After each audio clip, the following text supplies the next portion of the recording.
கர்த்தருக்கு ஸ்தோத்திரம். முதலாவதாக யாருக்கும் சுதந்திர தின நல்வாழ்த்துக்கள். இந்த நாளை கர்த்தர் தந்ததுக்காக கர்த்தருக்கு கொடான கோடி நன்றி செலுத்துகிறோம். இந்த சுதந்திர தின நாளிலும் சுதந்திரமாய் கர்த்தரை ஆராதிக்க கர்த்தர் தந்த பெரிதான ஸ்லாக்கியத்துக்காக கர்த்தருக்கு கொடான கோடி நன்றி. இந்த விசேஷ ஆராதனையும் நாம் யாரும் முதலாவதாக ஜெபத்தோடு தொடங்குவோம். நம் மத்தியிலே நம்ம திருச்சபையின் போதகர் பாஸ்டர் டேனியல் சினு ஐயா அவர்கள் ஜெபித்து இந்த ஆராதனையை தொடங்குவார்கள். கர்த்தருடைய பரிசுத்த நாமம் மகிமைப்படுவதாக. ஈசியை வாழ்ந்த திருச்சபையின் வாலிபர் ஐக்கியம் பெராக்கா வாலிபர் ஐக்கியத்தின் சார்பாக இந்த ஆகஸ்ட் 15ஆம் தேதி சிறப்பு நிகழ்ச்சி செய்ய இருக்கிறார்கள். அவர்களையும் ஈசியை வாழ்ந்த திருச்சபையின் சார்பாக அனைவர் சார்பாக வளர்ந்த பிள்ளைகளை வாழ்த்துகிறேன். ஆண்டவர் ஒவ்வொருவரையும் ஆசீர்வதிப்பாராக. இந்த நிகழ்ச்சி ஆராதனை காரணமாக நாம் ஜெபம் செய்வோம். சர்வ வளமுள்ள தேவனே, உம்மை நாங்கள் துதிக்கிறோம். ஆகஸ்ட் 15ஆம் தேதி இன்று ஆண்டவரே நடக்கிற இந்த வாலிபர் ஆண்டவரே பெராக்கா வாலிபர் சிறப்பு நிகழ்ச்சி கர்த்தர் ஆசீர்வதிக்கும்படியாக நாங்கள் ஒப்புக் கொடுக்கிறோம். எல்லா நிகழ்ச்சியும் கர்த்தர் ஆசீர்வதிப்பீராக. செய்தி கொடுக்க போகிற ஐயாவையும் கர்த்தர் ஆசீர்வதிப்பீராக.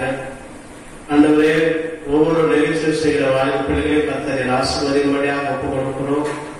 ஆண்டவரே திருச்சபையின் குடும்பங்களை கர்த்தரை ஆசீர்வதிப்பீராக. வாலிப பிள்ளைகள் எதிர்காலங்கள் ஆசீர்வாதமாக இருக்கட்டும். ஆண்டவரே நல்ல காலங்களை தந்து நல்ல கிருபைகளை தந்து அவருடைய வாழ்க்கைகள் எல்லாம் ஆண்டவரே பிரகாசமாக கர்த்தர் அனுபவிக்கும்படியாக ஜெபிக்கிறோம். ஆண்டவரே இந்த சிறப்பு ஆண்டவரே வாலிபர் சிறப்பு நிகழ்ச்சியை கர்த்தர் ஆசீர்வதிக்கும்படியாக தொடங்கும் போது முடிவருடைய பிரச்சனை எல்லாருமே இருக்கும்படியாக ஜெபிக்கிறோம். இயேசு மூலம் நல்ல பிதாவே, ஆமென். தொடர்ந்து ஜெபிப்போம். வாலிபர்கள் இருந்து 2 பேர் ஜெபிப்பார்கள். முதலாவதாக சகோதரர் ஜெபசிங் ஜெபிப்பார்கள். அதைத் தொடர்ந்து சகோதரி செலினா மெர்சி ஜெபிப்பார்கள். நாம் யாரும் ஜெப நிலையிலே காணப்படுவோம். ஹல்லேலூயா, ஹல்லேலூயா, ஹல்லேலூயா. ஸ்தோத்திரம் அப்பா. இந்த நேரத்தை தந்த நன்றி அப்பா. நேரத்தை இன்று மாறாத தேவனே நன்றி அப்பா. இந்த நாட்கள்ல சப்பா இந்த கொரோனா ஊழல் நாட்கள்ல சப்பா நாங்க சப்பா எங்களுக்கு அப்பா நீங்க உடைய வசனங்களை அப்பா உங்களுடைய வேத வசனங்கள் அப்பா உங்களுடைய மெசேஜ் அப்பா நீங்க கொடுத்து வாரீங்க பாக்க நன்றி அப்பா. அப்பா இந்த நாட்கள்ல சப்பா நாங்க இங்கே வெளியே போக முடியல அப்பா. அதனால இந்த யூடியூப் மூலமாக அப்பா நாங்க இப்ப உங்களுடைய வசனங்கள் அப்பா நாங்க கேட்க போறோம் அப்பா. இந்த ஆன்லைன் சோசியல் மீடியா அப்பா இந்த பிளாட்ஃபார்மால சப்பா நாங்க கேட்க போற இந்த வசனங்கள் அப்பா இந்த மெசேஜ் எல்லாமே அப்பா எங்க வாழ்க்கையில சப்பா புது காரியங்கள் செய்யணும் அப்பா. அப்பா நாங்க அப்பா உமக்கு சாட்சியாக நாங்க வாழ்ற கிருபை தாங்குங்க அப்பா. நன்றி அப்பா. அப்பா இந்த நாட்கள்ல சப்பா இந்த நாட்டுல சப்பா நாங்க பேச போற சப்பா எல்லா வசனங்கள் அப்பா அப்பா ரீட் பண்ண போற எல்லா பைபிள் வேர்சஸ் அப்பா எல்லா மெசேஜ் அப்பா எல்லாமே அப்பா எல்லாத்துலயும் அப்பா உங்களுடைய வார்த்தைகள் அப்பா உங்களுடைய பேசுதாப்பா நீர் தாப்பா எல்லா இடத்துலயும் நீங்க பிரதிபலிக்கணும் அப்பா. அப்பா நாங்க எங்கேயும் அப்பா நாங்க தெரியக்கூடாது அப்பா. நாங்க இப்ப மனிதர்கள் அப்பா நீர் தாப்பா ஆவியானவர் அப்பா நீர் கிரியை செய்யுங்க அப்பா. இந்த வசனத்து மூலமாக மக்கள்கள் மனசுல அப்பா நீங்க சப்பா ஒரு நிம்மதியை கொடுங்கப்பா, ஒரு சமாதானத்தை கொடுங்க, ஒரு சந்தோஷத்தை கொடுங்கப்பா, ஒரு புத்துணர்ச்சியை கொடுங்கப்பா. இந்த கொரோனா நாட்கள்ல தேவையான அப்பா தைரியத்தப்பா இந்த வசனத்தின் மூலமாக நீங்க கொடுங்கப்பா. அவங்களை பலப்படுத்துங்கப்பா.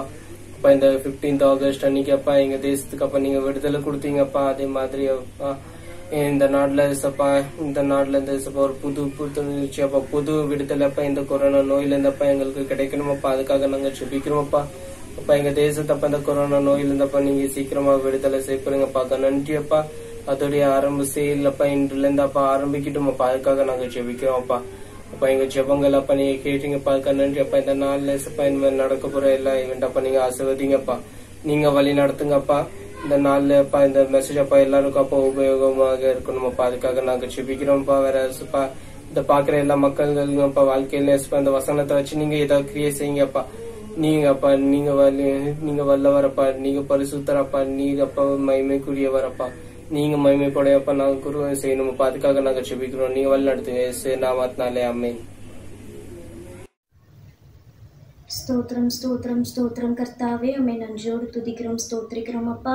நேற்றும் இன்றும் என்றும் மாறாத எங்கள் நல்ல தேவனே அப்பா, உம்மை நன்றியோடு துதிக்கிறோம் ஸ்தோத்திரிக்கிறோம் கர்த்தாவே. இசப்பா ஸ்தோத்திரம் இசப்பா. கடந்த நாட்கள் முழுவதும் எங்களை கண்மணி போல பாதுகாத்த நல்ல கிருபைக்காக உமக்கு நன்றி கர்த்தாவே.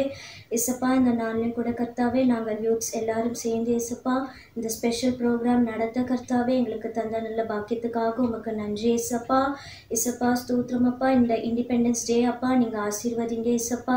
அப்பா ஸ்தோத்திரம் கர்த்தாவே. இசப்பா எங்களுடைய தேசத்தை அப்பா உங்களுடைய கருத்தில் ஒப்பு கொடுக்குறோம் அப்பா.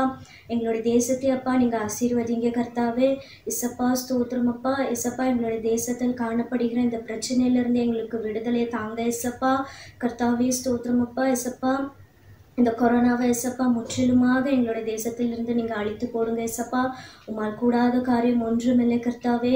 இந்த சுச்சுவேஷன்லேருந்து எங்களுக்கு ஒரு விடுதலை நீங்கள் தாங்க இசப்பா. ஸ்தோத்திரம் கர்த்தாவே. இசப்பா இந்த லாக்டவுன் டைம்லையும் கர்த்தாவே அப்பா சர்ச்சஸ் எல்லாம் மூடி இருக்கிறதே நீர் அறிவீர் கர்த்தாவே. சர்ச்சுக்கு போய் உண்மை துதிக்க ஆராதிக்க முடியாமல் இருக்கிறோம் இசப்பா.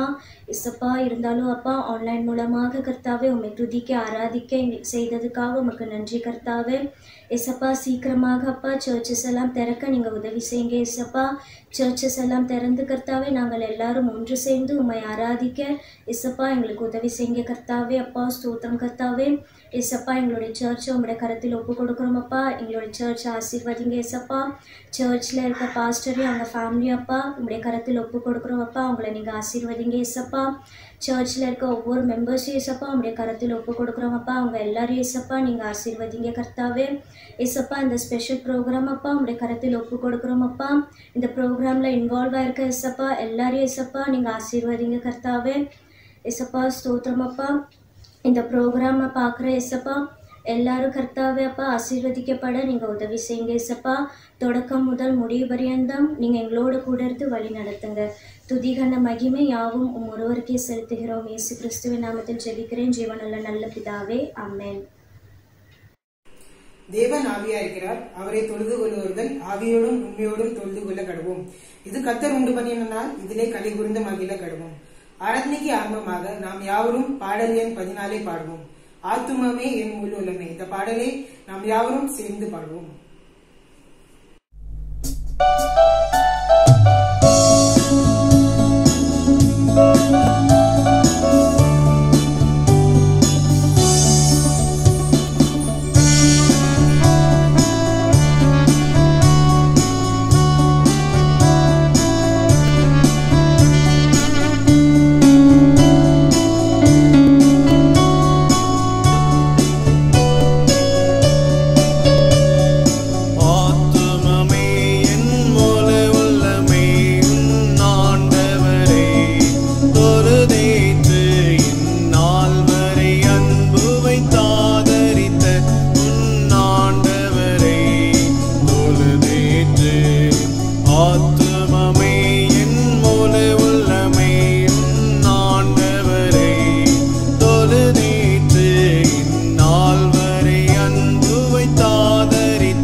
வினை பொருள் தருளோ மேலா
கிருபையினால் முடிசூட்டும். ஆத்துமமே என் முழு உள்ளமே உன் ஆண்டவரை தொழுதேற்று.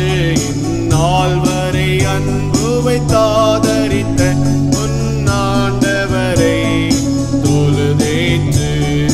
துதி மிகுந்தேர ஸ்தோத்தரி தினமே இதயமே உள்ளமே என் மனமே. துதி மிகுந்தேர ஸ்தோத்தரி தினமே இதயமே உள்ளமே என் மனமே.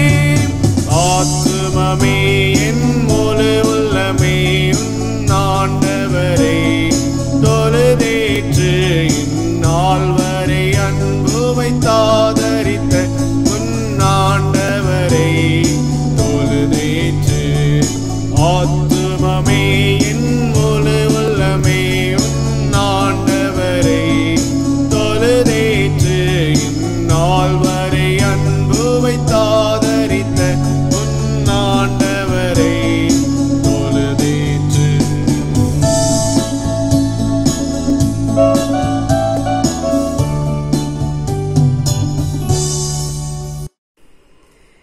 இப்பொழுது வேத பாடத்தை வாசிக்க கேட்போம். வாசிக்க தெரிந்து கொள்ளப்பட்ட முதலாவது வேத பாடம் நீதிமொழிகளின் புஸ்தகம் 4வது அதிகாரம் வசனம் 20 முதல் 25 முடிய. நீதிமொழிகளின் புஸ்தகம் 4வது அதிகாரம் வசனம் 20 முதல் 25 முடிய. சகோதரர் இசைமாறன் வாசிப்பார்கள். வாசிக்க வேண்டிய முதலாம் வேத பாடம் நீதிமொழிகள் 4ஆம் அதிகாரம் 20 வசனங்களில் இருந்து 25 முடிய. என் மகனே, என் வார்த்தைகளை கவனி, என் வசனத்துக்குள் உன் செவியை சாய். அவைகள் உன் கண்களை விட்டு பிரியாதிருப்பதாக, அவைகள் உன் இருதயத்துக்குள்ளே காத்துக்கொள். அவைகளை கண்டுபிடிப்பவர்களுக்கு அவைகள் ஜீவனும் அவர்கள் உடல் எல்லாம் ஆரோக்கியமுமாய். எல்லாம் காவலோடு உன் இருதயத்தை காத்துக்கொள், அதன் இடத்தில் இருந்து ஜீவன் ஊற்று புறப்படும். வாயின் தாறுமாறுகளை உன்னை விட்டு அகற்று, உதடுகளின் மாறுபாட்டை உனக்கு தூரப்படுத்து. உன் கண்களை நேராய் நோக்க கடவது, உன் கண்ணிமைகள் உனக்கு முன்னே செவ்வாய் பார்க்கடவது. ஆமீன். அடுத்தபடியாக 2வது வேத பாடத்தை வாசிக்க கேட்போம். வாசிக்க தெரிந்து கொள்ளப்பட்ட 2வது வேத பாடம் அப்போஸ்தலர்களின் புஸ்தகம் 1வது அதிகாரம் வசனம் 1 முதல் 8 முடிய. Acts chapter 1 verses 1 to 8. தமிழில் சகோதரி மாதுரி வாசிப்பார்கள். அதைத் தொடர்ந்து இங்கிலீஷ்ல சகோதரர் ஜெபஸ்டின் வாசிப்பார்கள். அப்போஸ்தலர் 1ஆம் அதிகாரம் 1லிருந்து 8ஆம் வசனம் வரை. தோயோபிலோவே, இயேசு ஆனவர் தாம் தெரிந்து கொண்ட அப்போஸ்தலருக்கு பரிசுத்த ஆவியினாலே கட்டளிட்ட பின்பு அவர் எடுத்துக் கொள்ளப்பட்ட நாள் வரைக்கும் செய்யவும் உபதேசிக்கவும் தொடங்கின எல்லாவற்றையும் குறித்து முதலாம் பிரபந்தத்தை உண்டு பண்ணினேன். அவர் பாடுபட்ட பின்பு 40 நாள் அளவும் அப்போஸ்தலருக்கு தரிசனமாகி தேவனுடைய ராஜ்யத்துக்குரியவைகளை அவர்களுடனே பேசி அநேகம் தெளிவான திரு ஸ்தானங்களில் அவர்களுக்கு தம்மை உயிரோடு இருக்கிறவராக காண்பித்தார். அன்றையும் அவர் அவர்களுடனே கூடி வந்திருக்கும் போது அவர்களை நோக்கி, யோவான் ஜலத்தினாலே ஞானஸ்தானம் கொடுத்தேன், நீங்கள் சில நாட்குள்ளே பரிசுத்த ஆவினாலே ஞானஸ்தானம் பெறுவீர்கள். ஆகையால் நீங்கள் எருசலேமை விட்டு போகாமல் என்னிடத்தில் கேள்விப்பட்ட பிதாவின் வாக்குத்தத்தம் நிறைவேற காத்திருங்கள் என்று கட்டளையிட்டார். அப்பொழுது கூடி வந்திருந்தவர்கள் அவரை நோக்கி, ஆண்டவரே, காலத்திலே ராஜ்யத்தை இஸ்ரவேலுக்கு திரும்ப கொடுப்பீர் என்று கேட்டார்கள். அதற்கு அவர், பிதாவானவர் தம்முடைய அதினத்திலே வைத்திருக்கிற காலங்களிலும் வேலைகளிலும் அறிகிறது, உங்களுக்கு அது அடுத்ததல்ல. பரிசுத்த ஆவி உங்களிடத்தில் வரும்போது நீங்கள் பலனடைந்து இஸ்ரவேலிலும் யூதேயா முழுவதிலும் சமேரியாவிலும் பூமியின் கடைசி பரியந்தமும் எனக்கு சாட்சிகளாய் இருப்பீர்கள் என்றார். ஆமென். Acts chapter 1 verses 1 to 8. In my former book Theophilus, I wrote about all that Jesus began to do and to teach until the day he was taken up to heaven, after giving instruction through the Holy Spirit to the apostles he had chosen. After his suffering, he presented himself to them and gave many convincing proof that he was alive. He appeared to them over a period of 40 days and spoke about the kingdom of God. On one occasion, while he was eating with them, he gave them his commandment: Do not leave Jerusalem, but wait for the gift my Father promised, which you have heard me speak about. For John baptized with water, but in a few days you will be baptized with the Holy Spirit. Then they gathered around him and asked him, Lord, are you at this time going to restore the kingdom of Israel? He said to them, It is not for you to know the time or dates the Father has set by his own authority. But you will receive power when the Holy Spirit comes on you, and you will be my witness in Jerusalem and in all Judah and Samaria and to the end of the earth. Amen. அல்லேலூயா அல்லேலூயா. வசனம் வாசித்த சகோதரர்களை மற்றும் சகோதரியை கர்த்தர் ஆசீர்வதிப்பாராக. அடுத்தபடியாக கர்த்தருடைய நாமம் மகிமைப்படுத்தும் வண்ணமாக ஒரு பாடலை பாடுவோம். பாடல் எண் 267, மகிழ்வும் மகிழ்வும் என்ற பாடலை நாம் யாவரும் உற்சாகமாய் பாடுவோம்.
ஆனந்தமே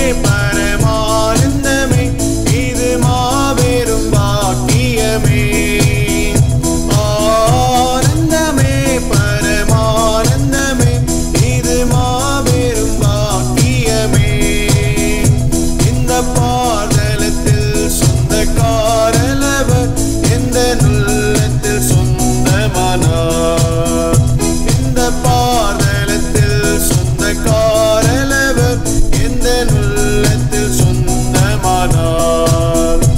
அவர் வரும் நாளிலே என்னை கரமசைத்து அன்பை கூப்பிட்டு சேர்த்துக் கொள்வார். அவர் வரும் நாளிலே என்னை கரமசைத்து அன்பை கூப்பிட்டு சேர்த்துக் கொள்வார். அவர் சமூகமதில் அங்கே அவருடனே ஆடி பாடி மகிழ்ந்திடுவேன். அவர் சமூகமதில் அங்கே அவருடனே ஆடி பாடி மகிழ்ந்திடுவேன். ஆனந்தமே பரமானந்தமே இது மாபெரும் பாக்கியமே. ஆனந்தமே பரமானந்தமே இது மாபெரும் பாக்கியமே. இந்த பாதலத்தில் சொந்தக்காரலவர் எந்த உள்ளத்தில் சொந்தமானார். இந்த பாதலத்தில் சொந்தக்காரலவர் எந்த உள்ளத்தில் சொந்தமானார்.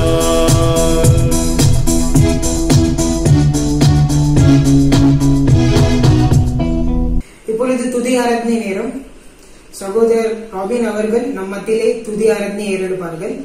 கர்த்தர் நம்மளுடைய வாழ்க்கையில செய்த நன்மைகளுக்காக, மகத்துவத்துக்காக நாம் யாரும் கர்த்தருக்கு நன்றிகளை ஏறெடுப்போம்.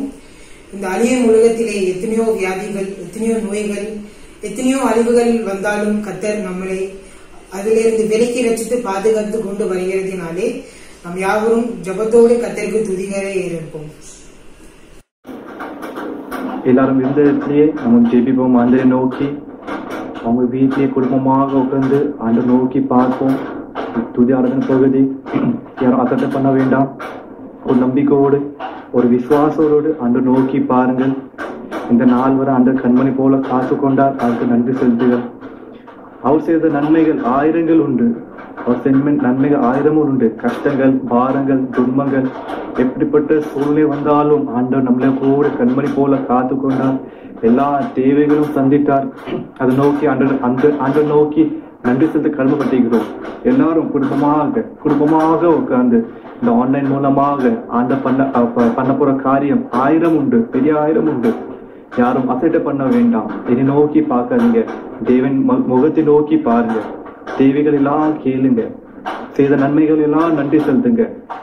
இந்த உலகத்துல எப்படிப்பட்ட வைரஸ்கள், எப்படிப்பட்ட கஷ்டங்கள், துன்பங்கள், எப்படிப்பட்ட வாழ்க்கையில துன்ப கஷ்டங்கள் வந்தாலும் ஆண்டவர் நம்ம கூட இருந்தா அதுக்கு நன்றி செலுத்துங்கள். நம்மளை ஆண்டவர் கண்மணி போல காத்து கொண்ட நன்றி செலுத்துங்க. இயேசுவே, ஆம் ராஜா, உங்களுடைய பிள்ளைகள் நாங்கள் நோக்கி நாங்கள் வந்திருக்கிறோம். ஆண்டவரே, இந்த நாளிலும் ஆன்லைன் மூலமாக நாங்கள் ஜெபம் நடத்தி கொண்டிருக்கிறோம். நீங்க அறிவீர் ஆண்டவரேப்பா. ஜெபிச்சு கொண்டிருக்கிற ஒவ்வொரு பிள்ளையும் மனது தொடுவீராக. அவங்க ஜெபத்தை கேட்டு பெரிய காரியம் பண்ண நீ வல்லவரா இருக்கீங்கப்பா. யாரும் வைக்கப்பட்டு சோர்ந்து போகக்கூடாது ஆண்டவரேப்பா. இந்த நாள் பூரா எங்களுக்கு கண்மணி போல காத்து கொண்டீங்களே, உங்களுக்கு கோடான கோடி சோத்திரம் இயேசுவே. இயேசு, அது மட்டும் இல்லாமல் இந்த தேவைகள் எல்லாத்தையும் சந்தித்தீங்க. ஒரு கோடான கோடி சோத்திரம் இயேசுவே. கேளுங்க.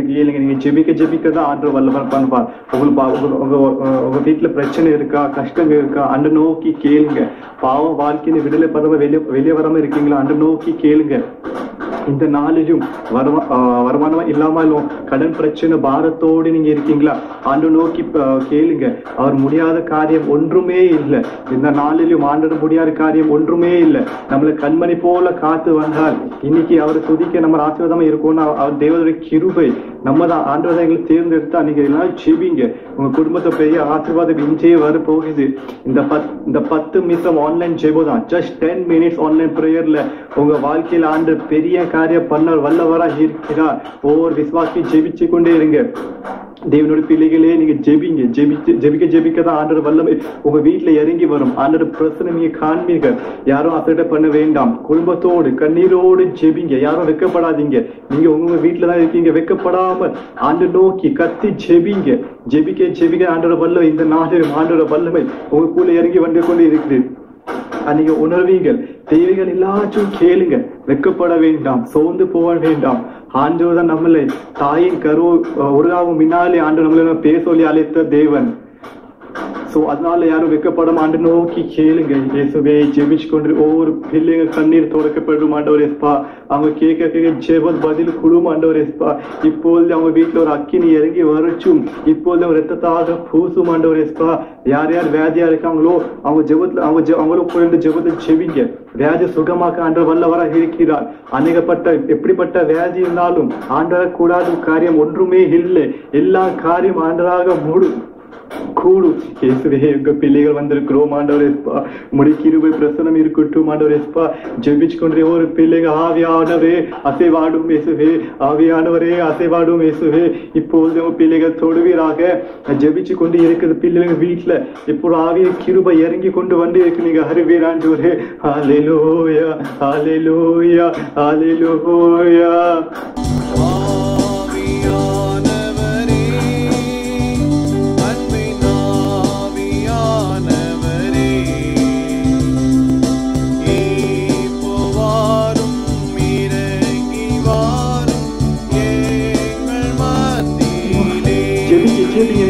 ஜெபிக்க ஆண்டவர் வல்லமை இறங்கி கொண்டிருக்குது. இப்போ உங்க மத்தியில் ஆண்டவர் வல்லமை இப்போது இறங்கி வந்து கொண்டிருக்கிறீங்க. ஜெபிக்க ஆண்டவர் வல்லமை.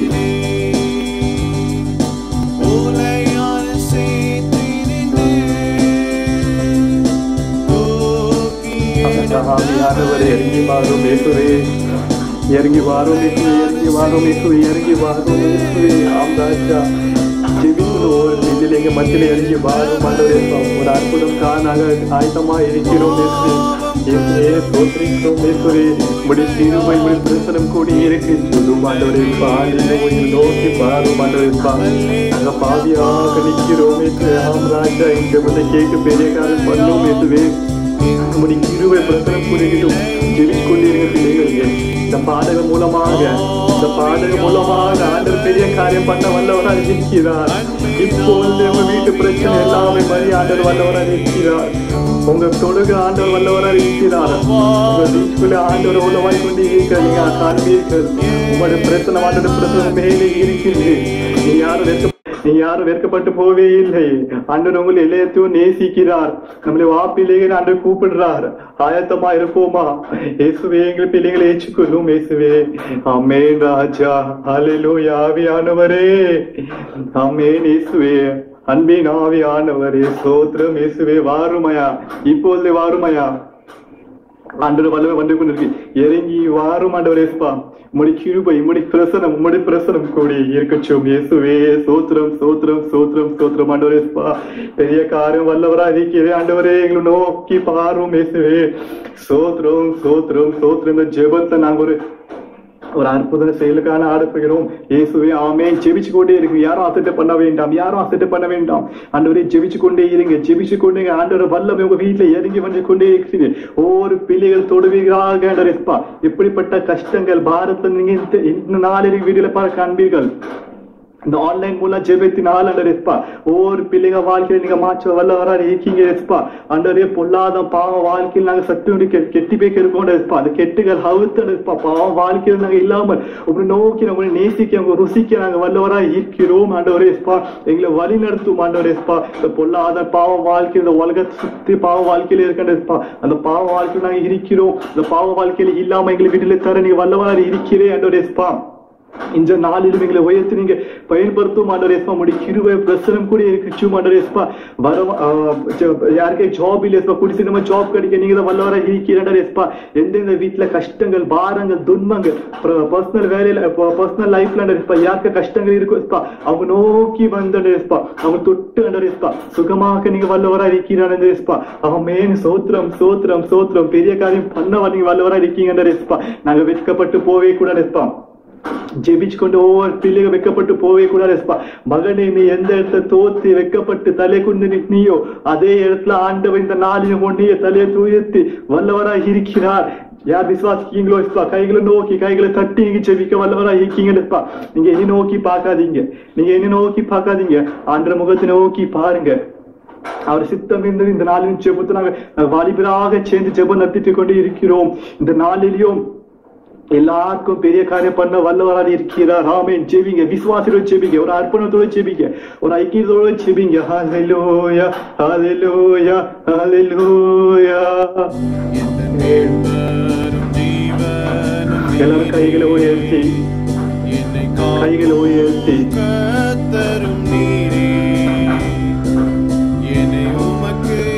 எல்லா கைகளை ஊற்றி விசுவாசத்தோட ஜெபிங்க.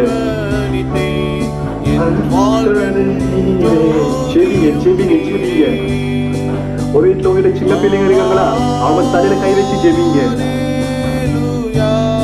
ஆமென். ஸ்தோத்திரம், ஸ்தோத்திரம். ஹல்லேலூயா, ஹல்லேலூயா, ஹல்லேலூயா. எல்லா கையை வைத்து சொல்லுவோமா, ஹல்லேலூயா ஆண்டவரே. அந்த நோக்கி முகப்பட்டு சொல்லுவோமா, அந்த நோக்கி முகப்பட்டு சொல்லுவோமா. அந்த ரத்தம் வடிஞ்ச முகத்தை, அந்த ரத்தம் வகை முறைச்சு அந்த நோக்கி உங்க மினிட் கொண்டு வாங்க. ரெண்டு கையில ஆணிகள் அறியப்பட்டது, உடம்பெல்லாம் ரத்தமா இருந்தது. நம்மளுக்காக சிலுவையில சுமந்து, சிலுவையில ஆணி அறிஞ்சு 3 நாள் உயிரோடு இருந்த ஆண்டவர் நாம் நோக்கி பெறும் இயேசுவேன்னு சொல்லுங்க, இயேசுவேன்னு சொல்லுங்க. இயேசுவே இறங்கி வாரும், இயேசுவே, இயேசுவே இறங்கி வாரும் ஆண்டவர் இயேசுப்பா. இயேசுவே இந்த நாளிலும் ஆண்டவர் இயேசுப்பா ஒரு விடுதலை தந்து இருக்கீங்க, நாங்க நம்புறோம். உனக்கு கோடான கோடி சோத்திரம் இயேசுவே. இந்த நாளிலும் முக்கியமாக ஆண்டவர் இயேசுப்பா 5 மாசம் ஆகுது இயேசுப்பா, சபைகள்லாம் போட்டி போடுங்க. நீங்க அறிவியல் ஆண்டவர் இயேசுப்பா. மற்ற இந்து பிள்ளைகள் எல்லாம் அவங்க இதெல்லாம் தெளிவு பண்ணிட்டு இருக்காங்க. ஆனா எங்க தேவனோட ஆலயம் இன்னும் பூட்டுப்பட்டு இருக்காண்டோரேஸ்பா. கூடி சீக்கிரமாக எங்க ஆலையில திறக்கப்படணும். காலேஜ் கெஞ்சி கேட்கிறோம் ஆண்டோரேஸ்பா. கூடி சீக்கிரமாக கவர்மெண்ட் அப்ரூவ் பண்ண சபைகள் எல்லாம் திறக்கப்பட்டு கூடி சீக்கிரமாக நாங்க ஒரு குடும்பமாக உங்க நோக்கி நாங்க வந்து உங்க ஆலயத்துல வந்து முட்டாங்கள் போட்டு ஜெபிச்சுட்டு உங்க பாடலையும் பாடியும் வேதத்தை வாசிக்க எங்க பயன்படுத்தும் ஆண்டோரேஸ்பா. கூடி சீக்கிரமாக எங்க சபைகள் திறக்க வேண்டிய ஜோபிங்க. எல்லாரும் ஜெபிங்க. இந்த நாளில முக்கியமாக சபைகள் திறக்கப்பட வேண்டும் ஜெபிங்க. சபைகள் திறக்கப்பட்டாதான் இப்படிப்பட்ட வைரஸ் எல்லாம் ஒளியும் இந்த உலகத்திலிருந்து, அது வர ஒழியாது. அதுக்காக ஜெபிங்க. சபைகள் முக்கியமாக சபைகள் திறக்கப்பட வேண்டும். பூட்டி இருக்க சபைகள் எல்லாம் திறக்கப்பட வேண்டும். ஜபனத்தில் ஊழிய பிள்ளைலாம் இல்ல மிஷினரி எல்லாம் ஆசிரிக்க வேண்டும். எல்லாரும் ஜெபிங்க. சபைகள் கூடி சீக்கிரமாக ஜெபிக்க திறக்க நீதான் எல்லாரும் ஜெபிச்சு கொண்டே இருங்க. இயேசுவே கூடி சீக்கிரமாக சபைகள் திறக்க வேண்டும். அது மட்டும் இல்லாம இந்த ஆகஸ்ட் மாதம் இந்த செப்டம்பர் மாசம் லாக்டவுன் இல்லன்னு கவர்மெண்ட் அப்ரூவ் பண்ண நீங்க தான் உதவி பண்ணுங்க எஸ்பா. கூடி சீக்கிரமாக அந்த கொரோனா வைரஸ் எங்களை விட்டு வீடுல தர நீங்க தான் வல்லமாக இருக்கிறாண்டர் எஸ்பா. இப்படிப்பட்ட வைரஸ் நாங்க கஷ்டப்பட்டுட்டு இருக்கிறோம். இந்த வைரஸ்னால ஆண்டவர் எஸ்பா அன்னைகள் பிள்ளைகள் உயிர் பலியாயிட்டு அந்த நீங்க அறிவீர் எஸ்பா. அந்த குடும்பத்தை இறங்கி வாரும் ஆண்டவர் எஸ்பா. உயிர் எழுந்த குடும்பத்தை கண்ணனை ஓக்கி பாரும் எஸ்பா. எல்லா தேவைகளும் சந்தியும் ஒரு சமாதானம் ஆறுதல் நீங்க தான் கொடுக்கணும் அஸ்பா. இந்த வைரஸ்னால அநேக பிள்ளைகளுப்பா வேலை இழந்து விட்டு வேலை வருமானம் இல்லாம இருக்காங்க. அந்த பிள்ளைகள் கூடி சீக்கிரமாக நல்ல வேலை கிடைக்க நீங்க ஆசை தரணுமாண்டா. எல்லாரும் ஜெபிச்சு கொண்டே இருக்குங்க. 10 நிமிஷம் தான். இந்த 10 நிமிஷத்துல அந்த ஆண்டவர் இந்த உலகத்திலையும் உங்க வாழ்க்கையில உங்க வீட்லயும் எப்படிப்பட்ட கஷ்டங்கள் வந்தாலும் எல்லாம் மாற்ற வல்லவரா இருக்கிறார். எல்லாரும் ஜெபிச்சு கொண்டே இருங்க. ஹல்லேலூயா, ஹல்லேலூயா, ஹல்லேலூயா, ஹல்லேலூயா.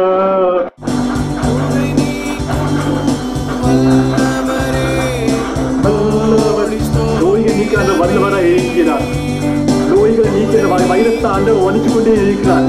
நீங்க ஜெபிக்க ஜெபிக்க உங்க வீட்டுல நீங்க ஜெபிக்க ஜெபிக்க இந்த வைரஸ், இந்த கொரோனா வைரஸ் இந்த இந்தியாவுக்கு போகிறாங்க. உலகத்துக்கு இந்த வைரஸ் போய்கொண்டே இருக்கிறோம். எப்படிப்பட்ட பாவம் நீங்க இருந்தாலும் விடுதலை படுறீங்க. கத்தாவை நோக்கி பாருங்க. சோத்திரம் இயேசுவே. இந்த பிள்ளைகள் தொடும் ஆண்டவரேஸ்பா. இந்த பிள்ளைகளை தொடும் ஆண்டவரேஸ்பா. தொடும் தொடும் தொடும் ஆண்டவரேஸ்பா. பாயர் ஆண்டவரேஸ்பா. வீட்டுல அக்கினி இறங்கிச்சும் ஆண்டவரேஸ்பா. அவன் வீட்டுல அக்கினி இறங்கிச்சும் ஆண்டு வாழ்கன்னு சொல்லுங்க. ஐயா வாழ்க. கையை உயர்த்தி சொல்லுங்க. ஐயா வாழ்க. உன் நாமம் வாழ்க ஐயா. வாழ்க இயேசுவே. இயேசுவே சோத்திரம். பெரிய காரியம் பண்ணும் ஆண்டவரேஸ்பா. வாழ்க ஆண்டவரே. வாழ்க. அத புரிய காரியம் முதல் வாழ்கன்னு சொல்லுங்க. ஐயா வாழ்க. தேவனுக்கே மகிமைன்னு சொல்லுங்க. தேவனுக்கே மகிமை. ஸ்தோத்திரம் இயேசுவே. ஸ்தோத்திரம் ஸ்தோத்திரம் ஸ்தோத்திரம். ஹல்லேலூயா. நம்மளை தேடி வந்து இருக்கிறார். நம்ம தேடி வர நீங்க ஜெபிக்க ஜெபிக்க அந்த தேடி வருவார். குடும்பமா சொல்லுங்க. குடும்பமா ஜெபிங்க. ஸ்தோத்திரம் ஸ்தோத்திரம் ஸ்தோத்திரம் ஸ்தோத்திரம். பெரிய வல்லமை ஜெபிங்க ஜெபிங்க ஜெபிங்க. ஒரு அக்கினி, ஒரு வல்லமை, ஒரு அக்கினி வல்லமை வல்லமை, ஒரு அக்கினி, ஒரு வல்லமை இறங்கி கொண்டே இருக்குது. ஒரு அக்கினி, ஒரு வல்லமை இறங்கி கொண்டே இருக்குது. ஒரு அக்கினுடைய வல்லமை இறங்கி கொண்டே இருக்குது. அந்த வல்லமா இருக்கிறார். ஐயா வாழ்க, ஐயா வாழ்க. ஹல்லேலூயா ஹல்லேலூயா. ஐயா வாழ்கன்னு சொல்லுங்க. ஏன்னா ஆண்டவருக்குரிய காரணம் ஒன்றுமே இல்லை. ஐயா அவரை வாழ்க வாழ்க சொன்னதை இந்த நாள் எல்லாம் விடுதலை கற்றுங்க. அவரை நோக்கி வாழ்கன்னு சொல்லுங்க. வாழ்க சொல்ல சொல்லதான் இந்த நாள் விடுதலை பெறுவோம். நாமும் வாழ்க. இயேசுவே எங்களை மன்னியும் ஆண்டவரே, நாங்க பாவியா நிக்கிறோம். இயேசுவே எங்களை மன்னியும் ஆண்டவரே, நாங்க பாவியா நிக்கிறோம். எங்களை மன்னியும் இயேசுவே, எங்களை மன்னிச்சுக்கொள்ளும் ஆண்டவரே. வாழ்கன்னு சொல்லுங்க. வாழ்க ஐயா வாழ்க வாழ்க. இயேசுவே வாழ்க ஆண்டவரே. எங்களை காப்பாற்றுவோம் ஆண்டவரே. இந்த பொல்லாத வலிமை காப்பாற்றுவோம் ஆண்டவரே. ஆமென். ஸ்தோத்திரம் ஸ்தோத்திரம் ஸ்தோத்திரம். எல்லாரும் ஜெபத்திலே இருப்போம். யாரும் அசட்ட பண்ண வேண்டாம். நான் மறுபடியாக சொல்றேன், இனி நோக்கி பார்க்காதீங்க, அவர் நோக்கி பாருங்க. கூடி சீக்கிரமாக நம்ம சபைகள் துறக்கப்பட வேண்டும். கூடி சீக்கிரமாக இந்த வைரஸ் நம்மளை விட்டு விடுதலை தரும். இதெல்லாம் ஜெபிச்சிங்க. இந்த நாளிலையும் ஆண்டவர் பெரிய காரியம் பண்ண வல்லவராக இருக்கிறார். நீங்க ஜெபிச்சு கொண்டு ஒரு விண்ணப்பத்தையும் ஒரு கஷ்டத்தையும் ஆண்டவர் கூடி சீக்கிரமாக உங்களுக்கு விடுதலை தருவார். கூடி சீக்கிரமாக நீங்க சாட்சியம் வந்து நிற்பீங்க. உங்களுடைய கிருபை, இந்த பிரச்சனம் ஆண்டவர் கூட இருக்குது.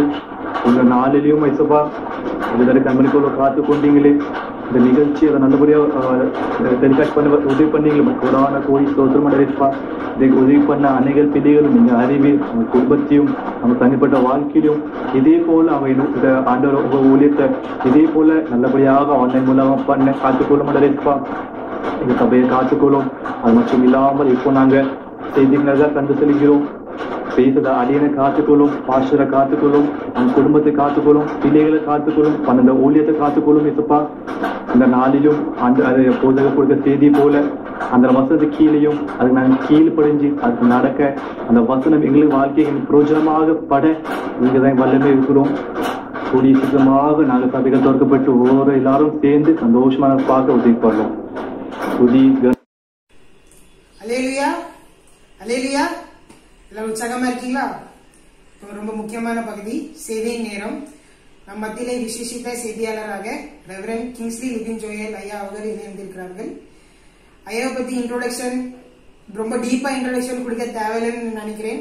ஏன்னா நம்ம எல்லாருக்கும் ஐயாவை நல்லா தெரியும். ஸோ டைரக்டா நம்ம செய்திக்குள் கடந்து செல்வோம். இப்பொழுது ஐயா நம் மத்தியிலே தேவ செய்தி அளிப்பார்கள். நாம் யாவரும் ஜெப சிந்தியோடு கர்த்தருடைய வார்த்தையை கேட்போம்.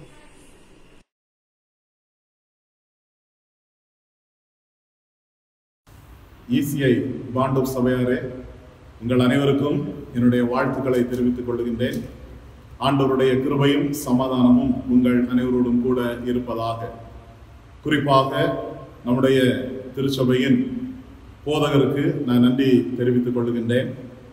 காரணம் என்னவென்றால், கடந்த நாட்களில் அவர்கள் என்னை தொலைபேசியிலே தொடர்பு கொண்டு இப்படியாக நீங்கள் செய்தி அளிக்க வேண்டும் என்று சொல்லி அவர்கள் கேட்டுக்கொண்டார்கள். அதற்காக அவர்களுக்கு நன்றிகளை தெரிவித்துக் கொள்கின்றேன். அதே போல நம்முடைய வாலிபர்களுக்கு நான் நிச்சயமாக நன்றி சொல்ல வேண்டும். ஏனென்றால் ECI பாண்டூர் திருச்சபையிலே நான் ஊழியம் செய்த காலங்களிலே அவர்கள் எல்லாரும் மிகவும் சின்ன பிள்ளைகள், ஓய்வு நாள் பாடசாலை படித்துக் கொண்டிருந்தவர்கள். இந்த நாட்களிலே அவர்கள் இந்த வாலிபர் ஐக்கியத்தினுடைய முக்கிய பங்காற்றக்கூடியவர்களாய் ஆண்டவர் அவர்களை ஆசீர்வதித்திருக்கின்றார். வளர்ந்திருக்கிறார்கள், படித்திருக்கின்றார்கள், வேலை செய்கின்றார்கள். குறிப்பாக ராபின் எனக்கு ஃபோன் பண்ணா, வேலை செய்கிறேன் என்று சொன்னார். இந்த பாண்டூர் திருச்சபையினுடைய வாலிபர் ஐக்கியத்தை பொறுப்படுத்தி நடத்துகிறேன் என்று சொன்னார். அதே போல மார்ஷல் பொருளாளராக இருப்பதாக சொன்னார். கேள்விப்பட்டு மிகவும் சந்தோஷப்பட்டேன். இன்னும் எல்லா குட்டி குட்டி பிள்ளைகளும் இப்பொழுது வாலிபர்களாக மிக சிறந்தவர்களாக கர்த்தர் அவர்களை ஆசீர்வதித்திருக்கின்றார் என்பதிலே நான் மீண்டும் மீண்டும் மகிழ்ச்சி அடைகின்றேன். ஆண்டவருக்கு இந்த வேளையிலே நான் நன்றிகளை தெரிவித்துக் கொள்ளுகின்றேன். பல வருடங்களுக்கு பிறகு உங்களோடு கூட ஆண்டவருடைய வார்த்தைகளை பகிர்ந்து கொள்வதற்கு இந்த நல்ல ஒரு வாய்ப்பை ஆண்டவர் கொடுத்திருக்கின்றார். ஆகவே ஆண்டவரை துதிக்கிறேன், ஆண்டவரை ஸ்தோத்திரிக்கின்றேன். இன்றைக்கு ஆகஸ்ட் மாதம் 15ஆம் தேதியாக இருக்கின்றபடியினாலே நம்முடைய தேசத்தினுடைய சுதந்திர தினத்தை நாம் அனுசரிக்கின்றோம்.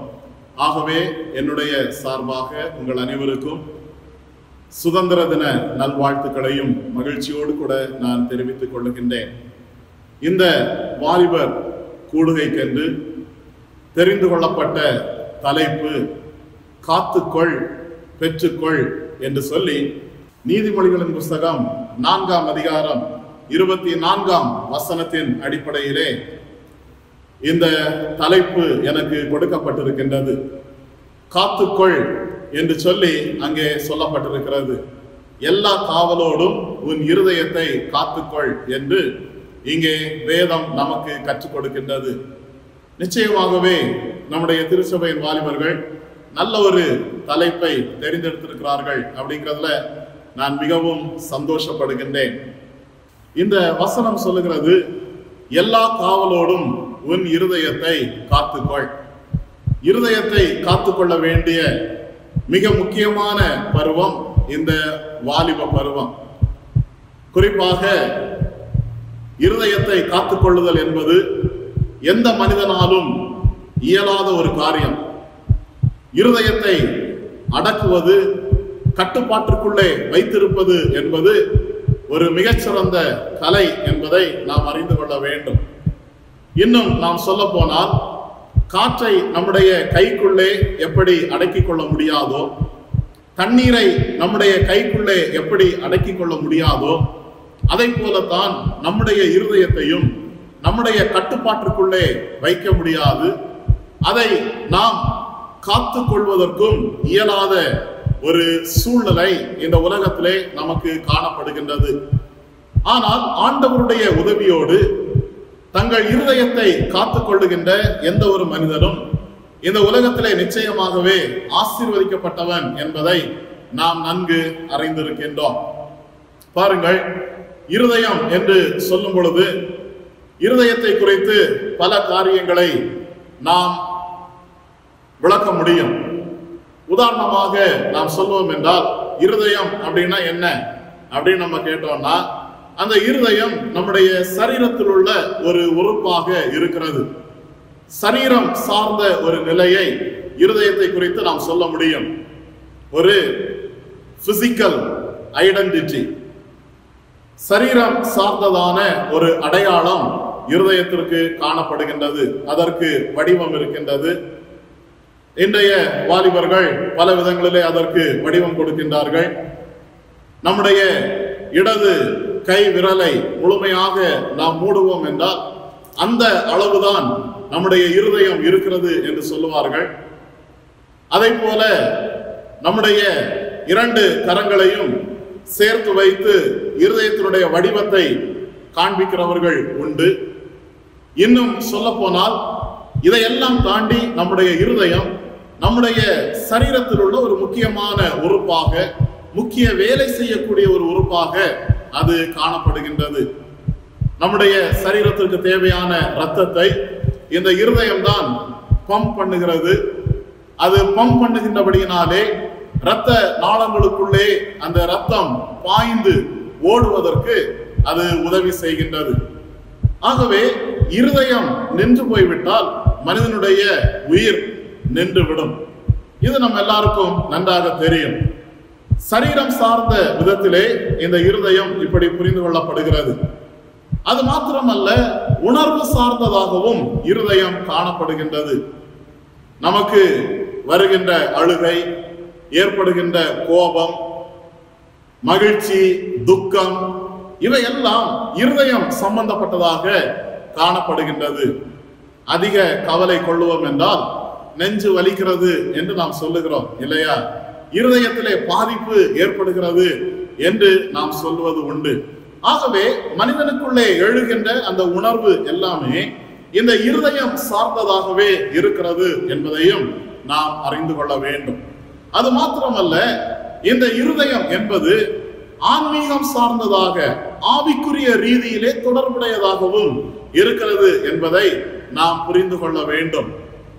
ஸ்பிரிச்சுவல் ஆஸ்பெக்ட்ல இந்த இருதயம் புரிந்து கொள்ளப்படுகின்றது.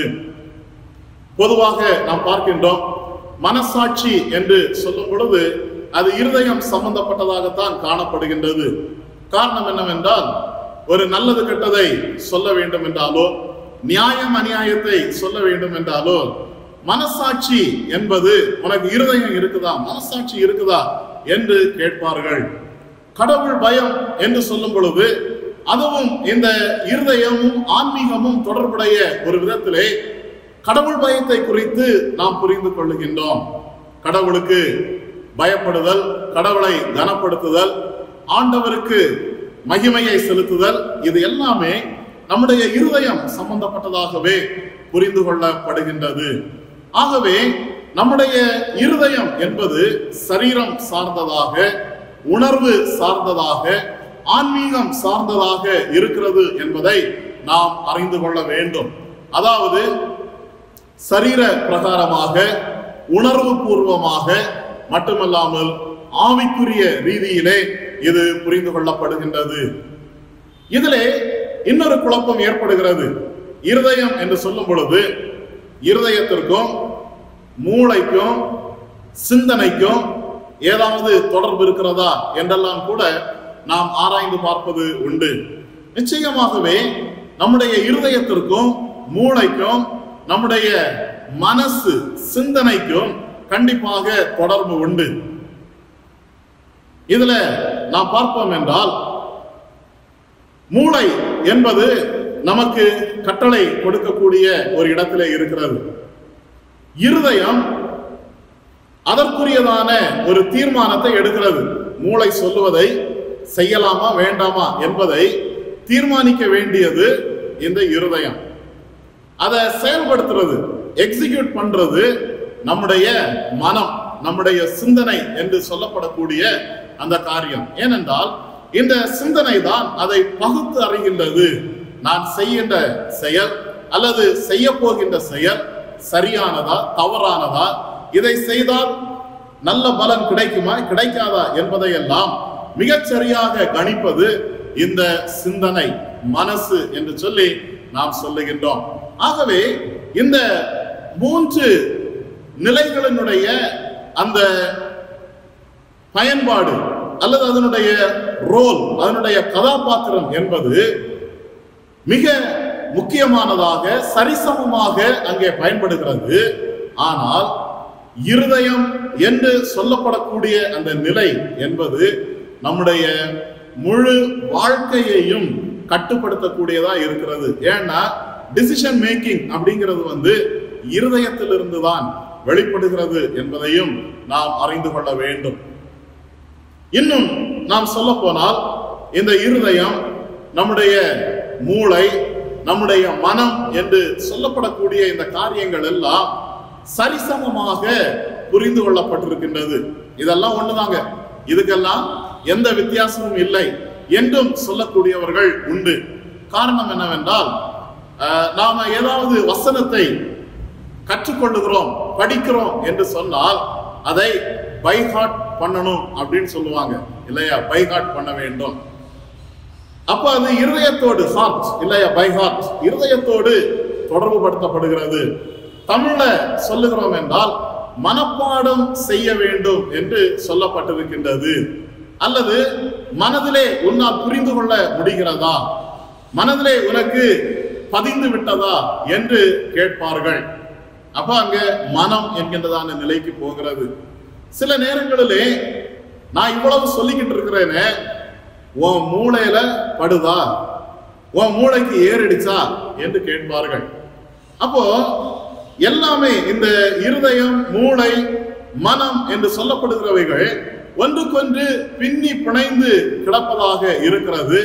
இதையெல்லாம் தனித்தனியாக ஆராய்ந்து பார்ப்பது என்பது அது ஒரு பெரிய சயின்ஸ் இல்லையா, ஒரு பெரிய அறிவியல்.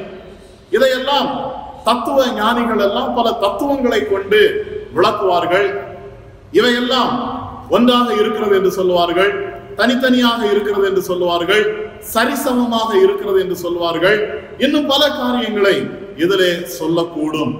ஆனால் இன்றைக்கு நான் உங்களோடு கூட பகிர்ந்து கொள்ளக்கூடியதான காரியம், இந்த இருதயம் என்கின்றதான நிலையை உங்கள் முன்பதாக நான் சொல்லிக்கொள்ள விரும்புகின்றேன். இந்த இருதயம் என்பது எத்தனை விதங்களிலே அது அறியப்பட்டாலும், எத்தனை விதங்கள்ல நமக்கு அதை விவரித்து சொன்னாலும், வேதத்தின் அடிப்படையிலே நாம் பார்க்கும் பொழுது இந்த இருதயத்தினுடைய நிலை என்பது சற்று வித்தியாசமாகத்தான் வேதாகமம் நமக்கு சொல்லுகின்றது. முதலாவதாக நாம் பார்க்கின்றோம், இந்த இருதயம் எப்படிப்பட்டதாய் இருக்கிறது என்றால் தீமையானது என்று வேதம் சொல்லுகிறது. எரேமியா 17ஆம் அதிகாரம் 9வது வசனம் இப்படியாக சொல்லுகிறது, எல்லாவற்றை பார்க்கிலும் இருதயமே திருக்குள்ளதும் மகா கேடுள்ளதுமாய் இருக்கிறது, அதை அறியத்தக்கவன் யார்? எல்லாவற்றை பார்க்கிலும் இருதயம் திருக்குள்ளதும் கேடுள்ளதுமாய் இருக்கிறது என்று வேதம் நமக்கு கற்றுக் கொடுக்கின்றது. உலகத்தில் உள்ள எல்லாவற்றை பார்க்கிலும் மனிதனுடைய சரீரத்திலே காணப்படுகின்ற எல்லா உறுப்புகளிலும் மிக மிக மோசமானது, தீமையானது என்பது நம்முடைய இருதயம் என்பதை நாம் நிச்சயமாய் அறிந்து கொண்டிருக்கின்றோம். இது எந்த மனிதனாலும் சரிப்படுத்த முடியாது. இந்த இருதயத்திலே காணப்படுகின்ற தீங்குகளை, அதனுடைய கேடுபாடுகளை எந்த ஒரு மனிதனாலும் அதை சீர்படுத்தி மிக சரியான பாதைக்கு கொண்டு செல்ல இயலாது. ஆகவே தான் தீர்க்கதரிசி அவ்விதமாக சொல்லுகின்றார், எல்லாவற்றை பார்க்கிலும் இருதயமே மிக கேடுள்ளதாக காணப்படுகின்றது.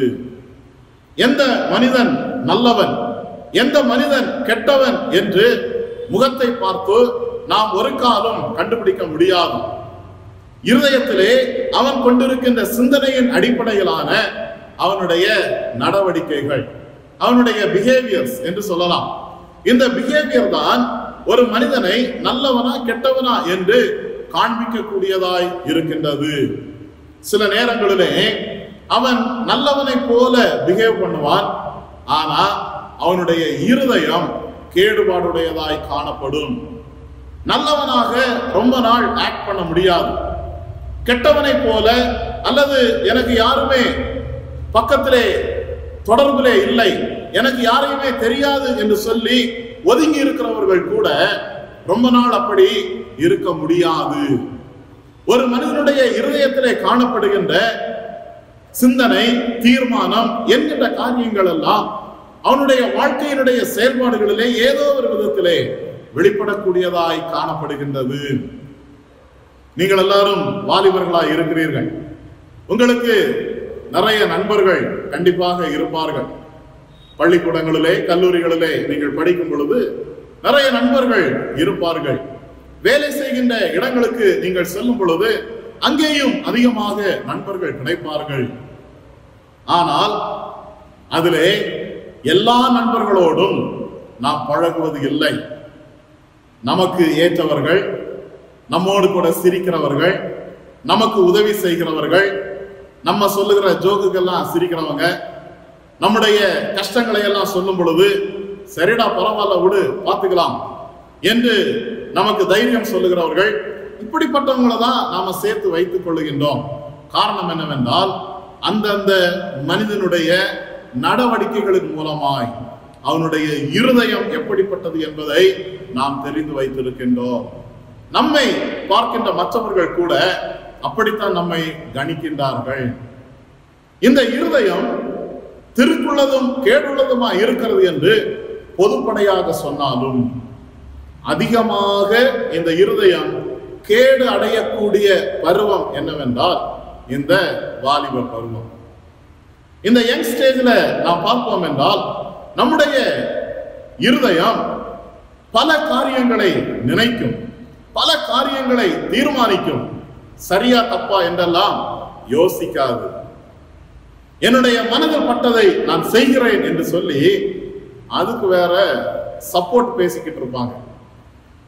அன்பானவர்களே, இந்த இருதயத்தினுடைய கேடுபாடு என்னவென்றால் மனிதனை தோல்விக்கு நேராக நடத்துகின்றது, அவனை கீழே தள்ளிவிடுகின்றது, திரும்பவும் எழும்ப முடியாத அதல பாதாளத்திற்குள்ளே மனிதனை கொண்டு செல்லக்கூடியதாய் இருக்கின்றது.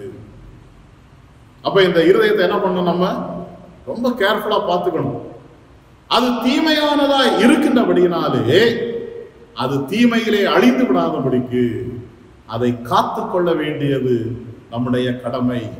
எல்லா காவலோடும் நம்முடைய இருதயத்தை காத்து கொள்ள வேண்டும் என்று வேதம் நமக்கு கற்றுக் கொடுக்கின்றது. ஈசிஐ பாண்டும் திருச்சபையினுடைய வாலிபர்கள் நிச்சயமாகவே எல்லா காவலோடும் உங்களுடைய இருதயத்தை காத்துக் கொள்வதற்கென்று இன்றைக்கு நீங்கள் தீர்மானிக்க வேண்டும்.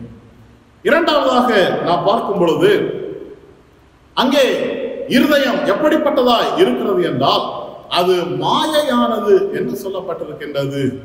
தீமையானது மாத்திரமல்ல, மாயையானது என்றும் திருமறை நமக்கு கற்றுக் கொடுக்கின்றது. பாருங்கள், யோபுவின் புஸ்தகம் 36ஆம் அதிகாரம் 13வது வசனம் இப்படியாக சொல்லுகிறது: மாயமுள்ள இருதயத்தார் குரோதத்தை குவித்துக் கொள்ளுகிறார்கள், அவர்களை அவர் கட்டி வைக்கும் போது கெஞ்சி கூப்பிடுவார்கள். மாயமுள்ள இருதயத்தார் குரோதத்தை குவித்துக் கொள்ளுகிறார்கள். இருதயம் என்பது எப்படிப்பட்டதா இருக்கிறது என்றால் மாயையான இருதயமாய் காணப்படுகின்றது. மாயை அப்படின்னா என்ன? இருக்கிற ஒரிஜினல் தோற்றத்தை மறைத்து ஒரு டூப்ளிகேட் தோற்றத்தை வெளிப்படுத்தக்கூடியது. நம்முடைய இருதயம் அப்படித்தான். அது ஒரிஜினலாக எப்படி இருக்கிறது என்பதை எந்த மனிதனுக்கு நம்ம என்ன பண்ண மாட்டோம்? காட்டவே மாட்டோம். நமக்கு கஷ்டம் இருந்தா கஷ்டம் இல்லாதது மாதிரி நடிப்போம். நமக்கு கோபம் இருந்தா கோபம் இல்லாதது மாதிரி அதை அடக்கிக்கிட்டு சகஜமா சிரிச்சு பேசிக்கிட்டு இருப்போம். இதெல்லாம் நம்முடைய இருதயத்திலிருந்து எழும்புகின்ற மாயையான தோற்றமாய் காணப்படுகின்றது. இந்த மாயை என்கின்றதான நிலையை இன்னும் நாம ஆழமாய் பார்ப்போம் என்றால், சிந்திப்போம் என்றால், அது நிலையற்ற தன்மையுடையதாய் காணப்படுகின்றது. நம்முடைய இருதயம்லாம் நிலையற்ற தன்மையாய் அது காணப்படுகிறது. இன்னைக்கு எல்லாருமே பாண்டுக்குள்ள இருக்கிறீங்க. திடீர்னு நீங்க பிளான் பண்ணுவீங்க, நாளைக்கு காலையில ஒரு 8 மணிக்கு ரெடி ஆகி முள்ளுண்டு வரைக்கும் போயிட்டு வரலாம், இல்லைன்னா காட்கோபுரம் வரைக்கும் போயிட்டு வரலாம் அப்படின்னு நீங்க ஒருவேளை நினைப்பீங்க. அதை தீர்மானிச்சிருவீங்க, எல்லாத்தையும் வேற சொல்லிடுவீங்க. காலையில எழும்பின பிறகு நீங்களே சொல்லுவீங்க, சரி இனி நாளைக்கு போய்க்கலாம். நீங்க எடுத்த தீர்மானம் இது. வேற யாருமே உங்களை கம்பல் பண்ணல, யாருமே உங்களை ஃபோர்ஸ் பண்ணல. நீங்க எடுத்த தீர்மானம்.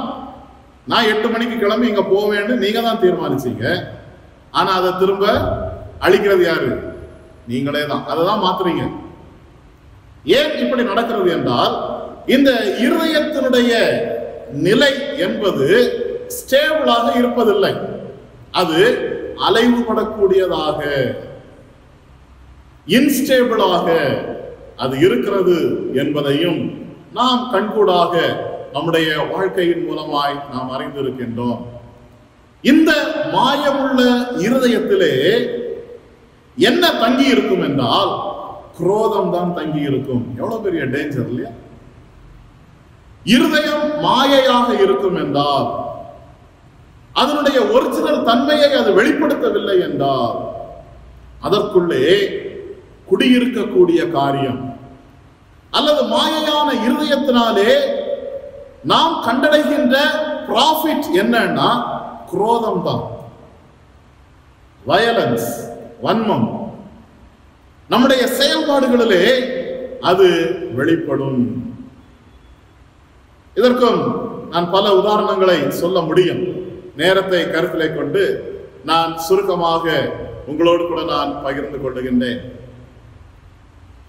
அப்படி குரோதப்படுகின்ற நிலையிலே யாருமே உதவி செய்ய மாட்டார்கள். நமக்கு ஒரு ஆபத்து கிட்டி சேரும் பொழுது உலகத்தின் மனிதர்கள் சொல்லுவார்கள், இவன் செஞ்ச செயலுக்கெல்லாம் இப்படித்தான் நடக்க வேண்டும் என்றெல்லாம் நம்மை குறித்து சொல்லுவார்கள். அன்பானவர்களே, நம்முடைய வாலிப வாழ்க்கையிலே என்னுடைய இருதயம் மாயை இல்லாமல் அதனுடைய உண்மை தன்மையோடு கூட என் இருதயம் இருக்க வேண்டும் என்று சொல்லி நாம் தீர்மானிக்க வேண்டும். இந்த மாயை தோற்றத்தோடு இன்னும் ஒரு கேடு அதிலே இணைந்து கொள்ளுகின்றது. இயேசு கிறிஸ்துவானவர் தன்னுடைய போதனையின் பொழுது அவர் சொல்லுகின்றார். மத்தேயு எழுதின நற்செய்தி நூல் 15ஆம் அதிகாரம் 18ஆம் வசனம் முதல் 20ஆம் வசனங்கள் வரைக்கும் உள்ள பகுதியிலே, வாயிலிருந்து புறப்படுகிறவைகள் இருதயத்திலிருந்து புறப்பட்டு வரும், அவைகளே மனுஷனை தீட்டுப்படுத்தும். எப்படியெனில் இருதயத்திலிருந்து பொல்லாத சிந்தனைகளும், கொலை பாதகங்களும், விபச்சாரங்களும், வேசித்தனங்களும், களவுகளும், பொய் சாட்சிகளும், தூஷணங்களும் புறப்பட்டு வரும். 20வது வசனம், இவைகளே மனுஷனை தீட்டுப்படுத்தும் என்று சொல்லப்பட்டிருக்கின்றது. அன்பானவர்களே, இருதயத்திலிருந்து புறப்படுகின்ற இப்படிப்பட்டதான தீமையான கேரக்டர்ஸ், இது எல்லாமே மனிதனுடைய முழு வாழ்க்கையையும் தீட்டுப்படுத்தக்கூடியதாக காணப்படுகின்றது.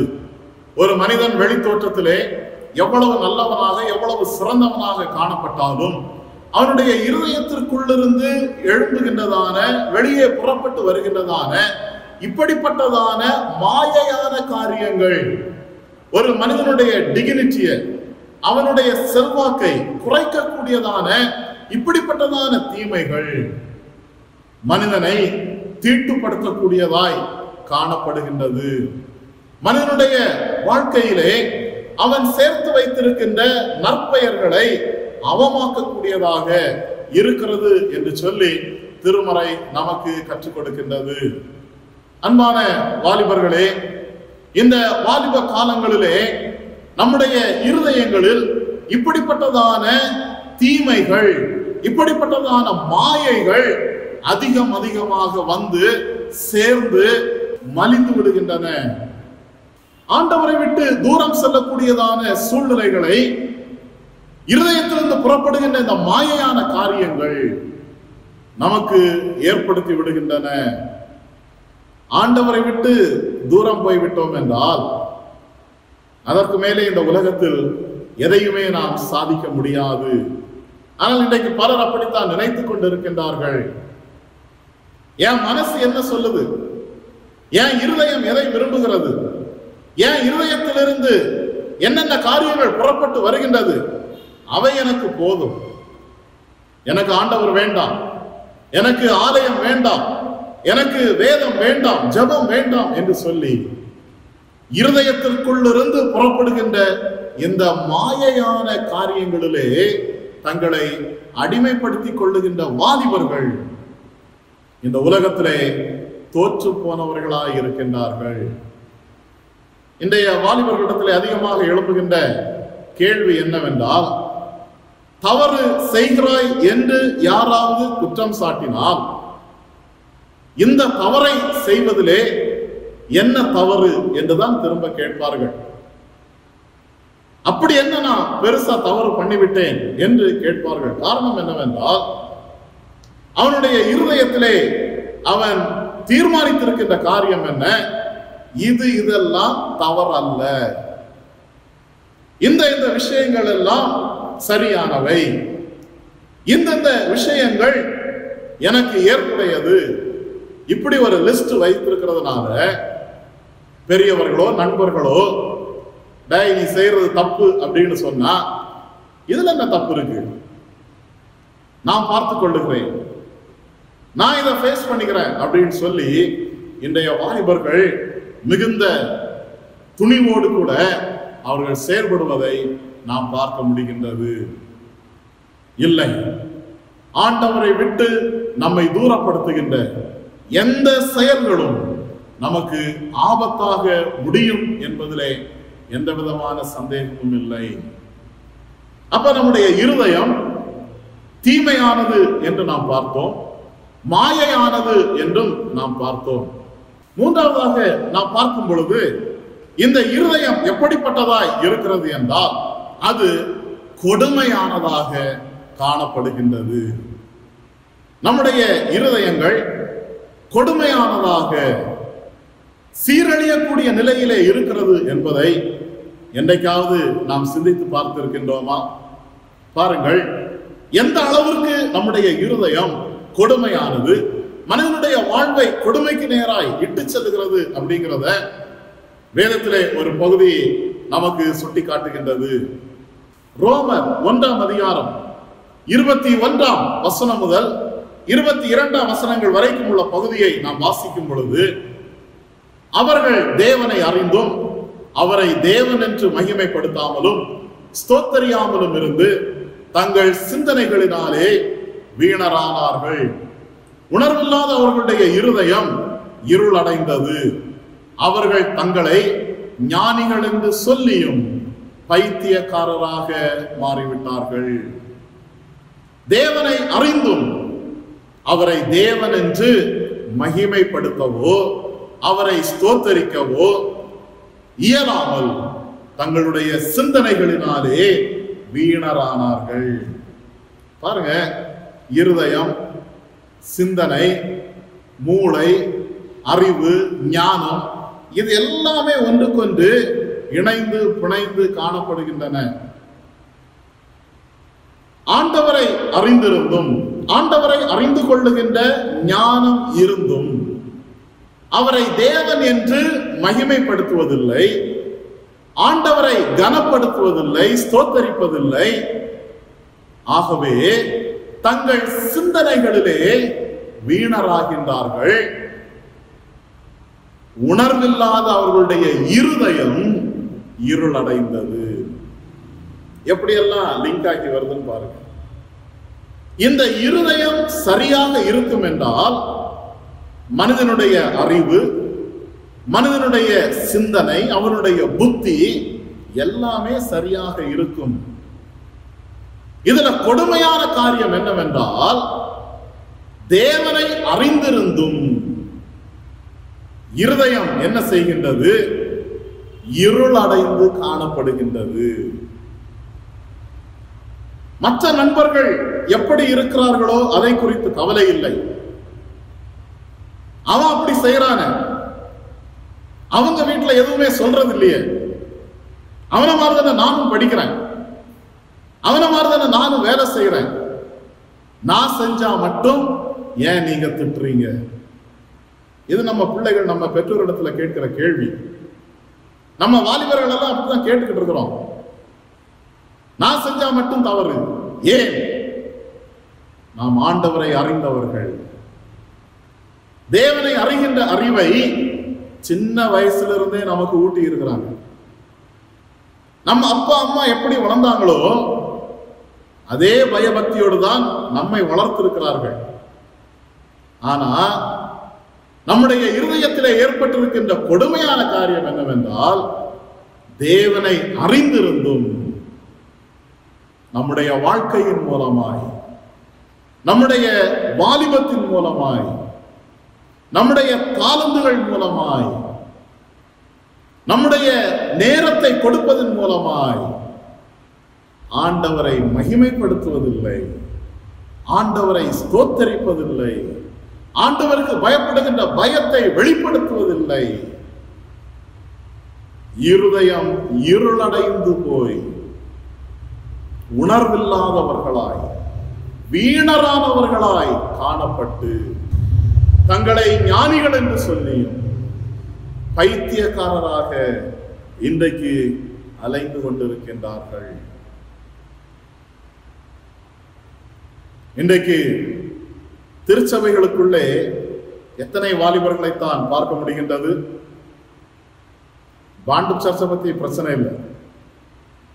பாண்டப் சபையிலே எப்பொழுதுமே வாலிபர்கள் அதிகமாகத்தான் இருப்பார்கள். அதுவும் ரொம்ப ஆக்டிவா இருப்பாங்க. ஏதாவது ஒரு நிகழ்ச்சி, ஏதாவது ஒரு ப்ரோக்ராம் இருந்துகிட்டே இருக்கும். கொய்னோனியா அப்படின்னு ஒரு ப்ரோக்ராம் நடத்தினதெல்லாம் நான் அடிக்கடி ஞாபகப்படுத்திக் கொள்வது உண்டு.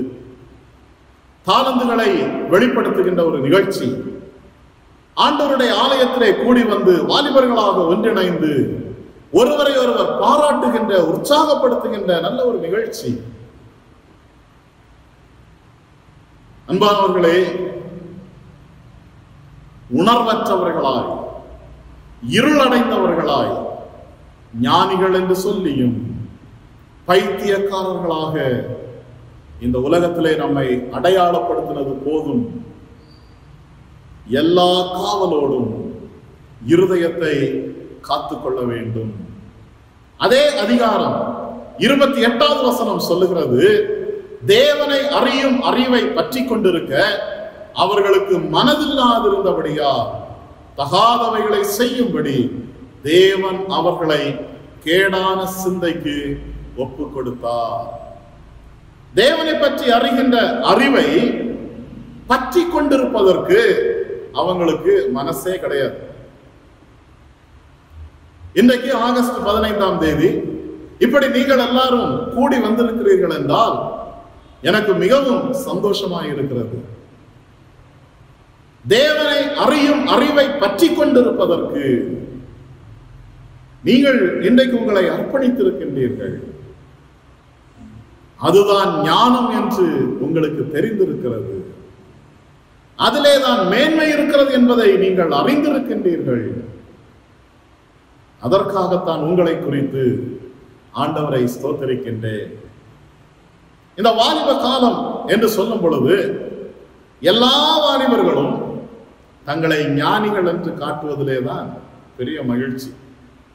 எனக்கு 4 விஷயம் தெரியும், நான் ஒன்ன மாதிரி எதுவும் தெரியாதவன் கிடையாது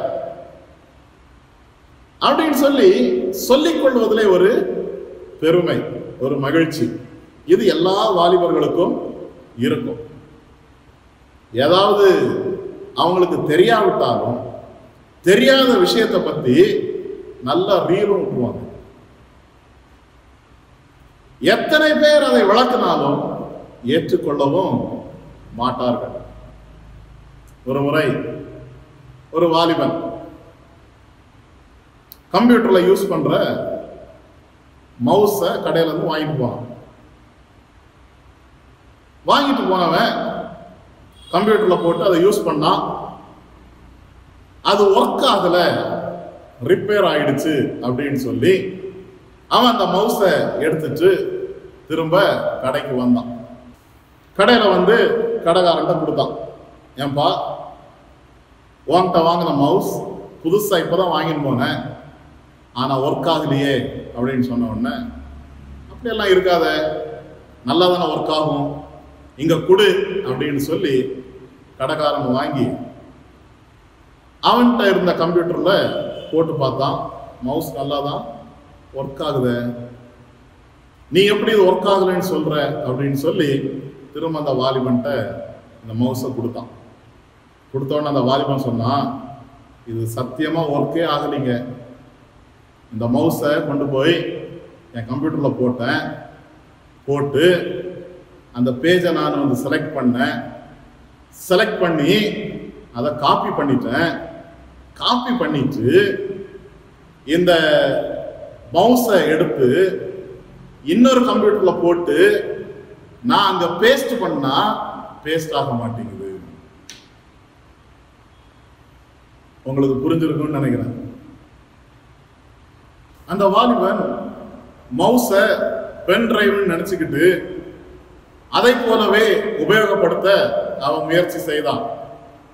அவன் செய்தது தவறு, ஆனால் தவறு என்று ஒரு நாளும் ஒப்புக்கொள்ளவில்லை. அன்பான வாலிபர்களே, இன்றைக்கு நம்முடைய வாழ்க்கையிலே சின்ன சின்ன விஷயங்களிலே நாம காம்ப்ரமைஸ் ஆகிறது இல்லை. ஆனால் ஆண்டவருடைய விஷயத்திலே எப்பொழுதும் உலகத்தோடு கூட நாம் காம்ப்ரமைஸ் ஆகவே கூடாது. ஆண்டவரை குறித்த அறிவு நமக்கு அதிகரிக்க வேண்டும், தேவனை குறித்த ஞானம் நமக்கு அதிகரிக்க வேண்டும். அதற்கு என்னவெல்லாம் செய்ய வேண்டுமோ அதையெல்லாம் செய்வதற்கு நாம் முயற்சி செய்ய வேண்டும். நம்முடைய இருதயம் கொடுமை நிறைந்ததாக ஒரு நாளும் மாறக்கூடாது. நம்முடைய இருதயம் தீமையானது, நம்முடைய இருதயம் மாயையானது, நம்முடைய இருதயம் கொடுமையானது. இப்படிப்பட்ட ஒரு சூழ்நிலையிலே நம்முடைய வாழ்க்கை இந்த உலகத்திலே மிக சிறப்புடையதாக இருக்க வேண்டும் என்று நீ விரும்புவாய் என்றால் வேதவசனம் சொல்லுகிறது, எல்லா காவலோடும் உன்னுடைய இருதயத்தை நீ காத்துக் கொள்ள வேண்டும். இருதயத்தை காத்துக்கொள்வதற்குரிய முயற்சியை நீ எடுக்கவில்லை என்றால் இந்த உலகத்திலே உனக்கு மிஞ்சி நிற்பது எல்லாம் நஷ்டம், தோல்வி, சறுக்கல் என்பதை நீ ஒரு நாளும் மறந்து போகக்கூடாது. இந்த எல்லா காவலோடும் இருதயத்தை வென்றெடுக்க வேண்டியது அவசியமாய் இருக்கின்றது. இருதயத்தை நாம் காத்துக்கொண்டு அதை ஆண்டவருக்கென்று வென்றெடுக்க வேண்டியது மிக மிக முக்கியமான ஒரு காரியம். நம்முடைய இருதயத்தை இந்த உலகத்தின் மனிதன் கொள்ளை கொண்டு போகக்கூடாது.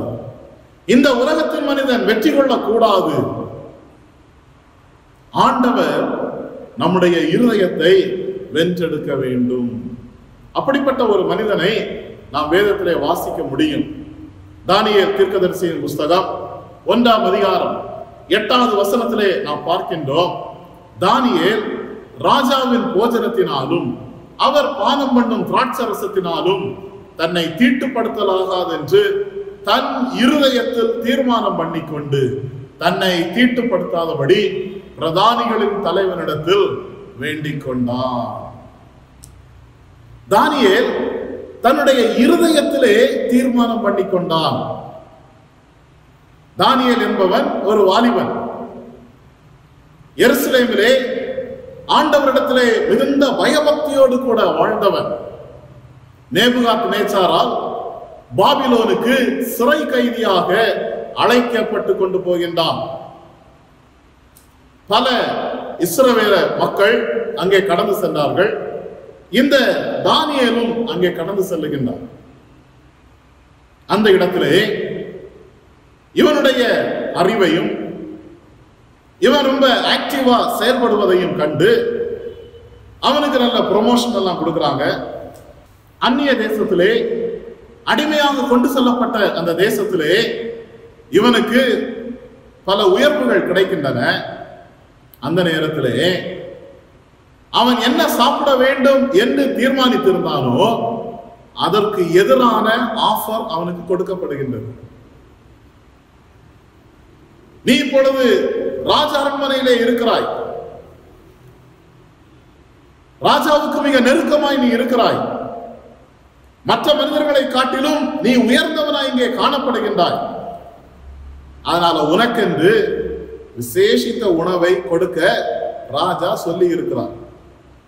இதைத்தான் நீ சாப்பிட வேண்டும் என்று சொல்லப்பட்ட சூழ்நிலையிலே தானியேல் தன்னுடைய இருதயத்திலே தீர்மானம் பண்ணி கொண்டார். ராஜாவின் போஜனத்தினால் தான் தீட்டுப்படக்கூடாது. இன்றைக்கு தீட்டுப்படக்கூடிய போஜனங்கள் உண்டு. நம்மை தீட்டுப்படுத்தக்கூடிய பானங்கள் உண்டு. நம்முடைய வாழ்க்கையை தீட்டுப்படுத்தக்கூடிய எத்தனையோ பொழுதுபோக்குகள் உண்டு. நம்மை தீட்டுப்படுத்தக்கூடிய எத்தனையோ பிஹேவியர்ஸ் உண்டு. இவற்றோடு நாம் இணங்கி செல்ல முடியாது. காம்ப்ரமைஸ் ஆகி செல்வதற்கு ஆண்டவர் நம்மை ஏற்படுத்தவில்லை, அழைக்கவில்லை.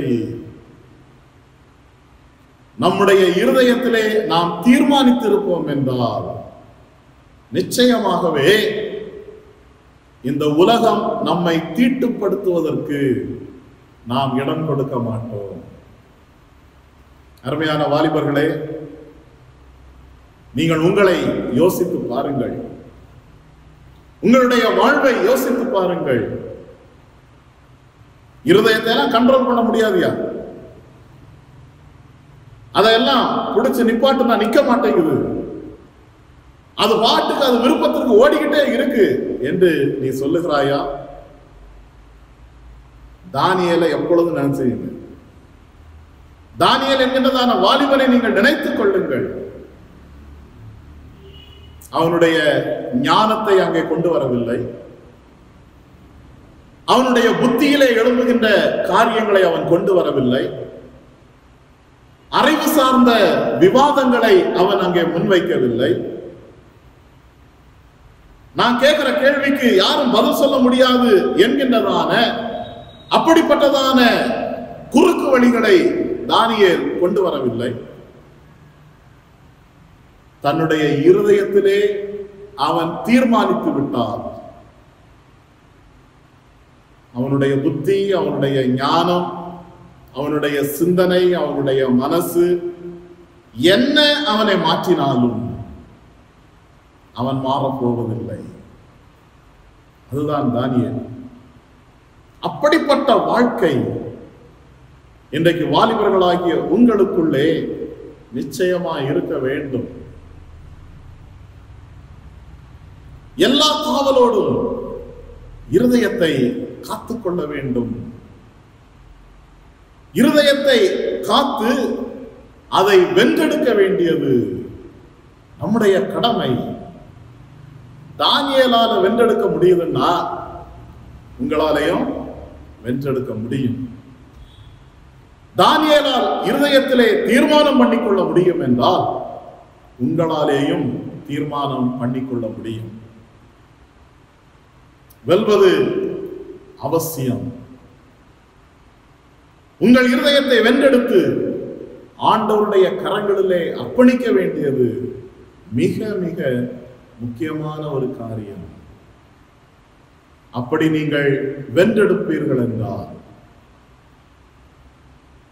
நீங்கள் மேன்மைகளை பெற்றுக்கொள்வது நிச்சயம் என்பதை ஒரு நாளும் மறந்து போக வேண்டாம். காத்துக்கொள், பெற்றுக்கொள் என்று தலைப்பு கொடுத்திருக்கின்றீர்களே, நீங்கள் இன்னென்ன விதமாய் காத்துக்கொள்வீர்கள் என்றால் உங்களுடைய இருதயம் எப்படிப்பட்ட தீமைகளுக்கெல்லாம் அது இணங்கி போகிறது என்பதை நீங்கள் அறிந்து கொள்வீர்கள் என்றால் நீங்கள் ஜாக்கிரதைப்பட முடியும், கவனமாய் வாழ முடியும், நீங்கள் தீர்மானம் செய்ய முடியும். அப்படி தீர்மானித்து விட்டார் பவுல் அப்போஸ்தலன் சொல்வதை போல 2 தீமோத்தேயு 4ஆம் அதிகாரம் 7வது 8வது வசனங்கள் இப்படியாக சொல்லுகிறது. நல்ல போராட்டத்தை போராடினேன், ஓட்டத்தை முடித்தேன், விசுவாசத்தை காத்துக்கொண்டேன். இது முதல் நீதியின் கிரீடம் எனக்காக வைக்கப்பட்டிருக்கிறது. என்ன பெற்றுக்கொள்ள போகிறோம்? உங்கள் இருதயத்தை நீங்கள் காத்துக்கொண்டு வருவீர்கள் என்றால் எதை பெற்றுக்கொள்ள இருக்கிறீர்கள் தெரியுமா? ஆண்டவர் உங்களுக்கு என்று வைத்திருக்கின்ற ஜீவ கிரீடத்தை நீங்கள் கண்டிப்பாக பெற்றுக்கொள்ள முடியும். அது ஜீவ கிரீடம். இந்த உலகத்தில் உள்ள கிரீடங்களை போல அது அழியக்கூடியதல்ல. உலகத்தில் உள்ள கிரீடங்கள் இன்னைக்கு ஒருத்தர் தலையில இருக்கும், நாளைக்கு வேறொருவர் தலைக்கு மாறிடும். அது அப்படியே மாறிக்கொண்டே போகும். ஆனால் ஜீவ கிரீடம் என்பது அது நித்திய கிரீடமாய் உங்களுடைய தலைகளின் மேலே வைக்கப்படும். அதை தாங்க நீங்க பெற்றுக்கொள்ள வேண்டும். உங்கள் இருதயத்தை காத்துக்கொள்வீர்கள் என்றால் உங்கள் தலையின் மேல் கிரீடம் வந்து அமரும். இருதயத்தை காத்துக்கொள்ள தவறுவீர்கள் என்றால் தலையின் மேல் இருக்கிற கிரீடம் இடம்பெயர்ந்து போய்விடும். இந்த உலகத்திலே நாம் தோற்று போய்விடுவோம். உலகத்தின் மக்களுக்கு முன்பாக தலை குனிந்து விடுவோம். என்னுடைய ECI பாண்டு திருச்சபையின் வாலிபர்கள் என்றைக்கும் தலை நிமிர்ந்து நிற்க வேண்டும் என்பதுதான் என்னுடைய விருப்பம், என்னுடைய ஜெபம். இருதயத்தை காத்துக்கொள்வதனாலே கிரீடத்தை பெற்றுக்கொள்ளுங்கள். தானியேல் பெற்றுக்கொண்டான், பவுல் அப்போஸ்தலன் பெற்றுக்கொண்டான். எத்தனையோ வாலிபர்கள் ஆண்டவருக்கென்று தங்களுடைய இருதயத்தை, தங்களுடைய வாழ்வை அர்ப்பணித்தபடியினாலே அவர்கள் பெற்றுக்கொண்ட கிரீடங்களுக்கு அளவே இல்லை. அந்த கிரீடத்தை நிச்சயமாய் நீங்கள் பெற்றுக்கொள்ள முடியும். ஆகவே தான் வேதவசனம் நமக்கு சொல்லுகிறது, வெளிப்படுத்தல் 3ஆம் அதிகாரம் 20வது வசனம் சொல்லுகிறது, இதோ வாசற்படியிலே நின்று தட்டுகிறேன், ஒருவன் என் சத்தத்தை கேட்டு கதவை திறந்தால் அவனிடத்தில் நான் பிரவேசித்து அவனோட போஜனம் பண்ணுவேன், அவனும் என்னோட போஜனம் பண்ணுவான். ஆண்டவர் பரிசுத்த ஆவியானவர் வாலிபர்களாகிய உங்களுடைய இருதய வாசலுக்கு முன்பதாக வந்து நின்று இருதயத்தின் கதவை அவர் தட்டுகின்றார். நம்முடைய இருதயம் எப்படிப்பட்ட இருதயம்? தீமையானது, மாயையானது, கொடுமையானது. அந்த இருதயத்தின் அருகே வந்து நின்று ஆண்டவர் தட்டுகிறார்.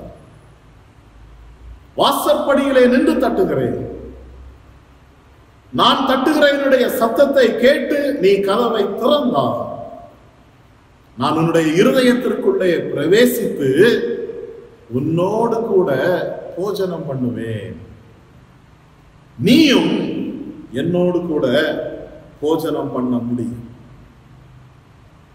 எவ்வளவு அழகான ஒரு அனுபவத்தை வேதம் உங்களுக்கு முன்பாக ஒரு பெரிய ஆஃபராக வைக்கிறது. இந்த மாதிரி ஆஃபர் யாருமே இந்த உலகத்துல கொடுக்க முடியாது. பிக் பஸார்லையும், நிர்மல் லைஃப் ஸ்டைல்லையும், டிமார்ட்லையும் இந்த ஆஃபர்லாம் கிடைக்காது. ஆண்டவர் கொடுக்கிறார். நான் உனக்குள்ளே கடந்து வருவேன், உன்னுடைய இருதயம் எப்படிப்பட்ட நிலையில் இருந்தாலும் பரவாயில்லை, நான் தட்டுகிற சத்தத்தை கேட்டு நீ திறந்தால் மட்டும் போதும், நான் உன்னுடைய இருதயத்திற்குள்ளே கடந்து வந்து விடுவேன். அங்கே இருக்கின்ற தீமை அகன்று போகும், மாயை மறைந்து போகும், கொடுமை தூரமாகிவிடும். உன்னுடைய இருதயத்திலே சரியான தீர்மானம் செய்து கொண்டு ஆண்டவராலே பிரகாசிக்கக்கூடியவனாய், பிரகாசிக்கக்கூடியவளாய் இந்த உலகத்திலே வாழ்வாய் என்றால் உன்னை விட மேன்மை அடைந்தவர்கள் இந்த உலகத்திலே யாருமே இருக்க முடியாது. எப்படிப்பட்ட நிலையிலே நீ இருக்கின்றாயோ அந்த நிலையிலே உன்னை, உன்னுடைய இருதயத்தை ஆண்டவர் ஏற்றுக்கொள்ள விரும்புகின்றார். ஆண்டவருக்கு பிரியமானதை, ஆண்டவருக்கு சித்தமானதை உன்னுடைய வாழ்விலே நீ நிறைவேற்றக்கூடிய அளவில் உன்னுடைய இருதயத்திலே தீர்மானம் செய்வாய் என்றார் கர்த்தர் நிச்சயமாகவே உன்னை ஆசீர்வதிக்க அவர் வல்லவராக இருக்கின்றார். ஒரு முறை ஒரு மனிதன் ஊரிலிருந்து திருநெல்வேலி அல்வா விற்கிறேன் என்று சொல்லி அவன் விளம்பரம் செய்தான். நல்ல நல்ல அட்வர்டைஸ்மெண்ட் எல்லாம் வைத்தான். அப்ப நம்மள மாதிரி தூரமாக இருக்கக்கூடிய பட்டணங்களிலே திருநெல்வேலி அல்வா கிடைக்காது அப்படிங்கிறதுனால என்னைக்கு அவன் விற்க போறானோ அன்னைக்கு போய் எப்படியாவது வாங்கிவிட வேண்டும் என்று சொல்லி எல்லாருமே நினைத்துக் கொண்டிருந்தார்கள். அந்த நாளும் வந்தது. எல்லாரும் வரிசையாக நிற்கின்றார்கள். எப்படியாகிலும் போய் இந்த அல்வாவை வாங்கிக் கொள்ள வேண்டும், அதை ருசிக்க வேண்டும் என்று சொல்லி எல்லாருமே விரும்பினார்கள். வரிசையாக மக்கள் நிற்கின்றார்கள். அந்த குறிப்பிட்ட நேரத்திற்கு அந்த மனிதன் கடையை திறந்தார். ஒவ்வொருவரும் அந்த கடைக்கு அருகாமலே செல்லுகிறார்கள். ஆனால் திரும்பி வருகிறவர்கள் எல்லாரும் அல்வாவை வாங்காமலேயே வருகின்றார்கள். இந்த வரிசையில நின்று கொண்டிருக்கிறவர்கள் எல்லாம் யோசிக்கிறார்கள், எவ்வளவு சுவையானது, எவ்வளவு ருசியானது, இந்த அல்வாவை வாங்கிக் கொள்ள எவ்வளவு நாள் நாம எதிர்பார்த்து கொண்டிருந்தோம், ஆனா லைன்ல நின்றவங்க எல்லாம் வாங்காமலேயே செல்லுகிறார்களே அப்படின்னு சொல்லி அவங்களுக்குள்ள ஒரு கேள்வி. கொஞ்சம் கொஞ்சமாக அந்த வரிசை நகர்ந்து கொண்டு செல்லுகிறது. ரொம்ப நாள் எதிர்பார்த்து கொண்டிருந்த அந்த மனிதன் அந்த கடைக்கு பக்கத்துல போகின்றான். தனக்கு எவ்வளவு வேண்டும் என்று சொல்லுகின்றான். காசை எடுத்து கொடுக்கின்றான். அந்த கடைக்காரன் அந்த அல்வாவை எடுத்து அவனிடத்திலே கொடுக்கும் பொழுது அப்பொழுதுதான் அவன் பார்க்கின்றான், அந்த அல்வாவை எடுத்து கொடுக்கக்கூடிய அவனுடைய கைகள் முழுவதும் புண்களாக இருக்கின்றன. குஷ்டம் பிடித்த கையாக, புண்கள் அழுகி நாற்றம் எடுத்த கையாக அது காணப்படுகின்றது. சுவையான அல்வா, அதிக நாட்கள் எதிர்பார்த்து கொண்டிருந்த அந்த அல்வா தனக்கு கிடைக்கிறதே என்று அவன் சந்தோஷப்பட முடியவில்லை. காரணம் என்னவென்றால் அதை கொடுக்கக்கூடிய மனிதனுடைய கைகள் அசுத்தமானதா இருந்தபடியினாலே அவனும் அதை வாங்காமல் கவர்த்து விட்டு தன்னுடைய வழியிலே கடந்து சென்றான். அன்பானவர்களே, உலகத்தின் மனிதர்கள் இவ்வளவு சுத்தத்தை எதிர்பார்க்கின்றார்கள். உங்களையும் என்னையும் உருவாக்கின ஆண்டவருக்கு முன்பாக உன்னுடைய இருதயம் எப்படிப்பட்ட அழுக்கடைந்ததாக இருந்தாலும் ஆண்டவர் உன்னை ஏற்றுக்கொள்ள அவர் ஆயத்தமுடையவராய் இருக்கின்றார். இந்த உலகத்தின் தீமைகளுக்கு உன்னுடைய இருதயத்தை நீ விலக்கி காத்துக்கொள்ள வேண்டும். எல்லா காவலோடும் நீ காத்துக்கொள்ள அழைக்கப்படுகின்றாய். ஒன்றை மட்டும் யோசித்து பார்க்க வேண்டும்.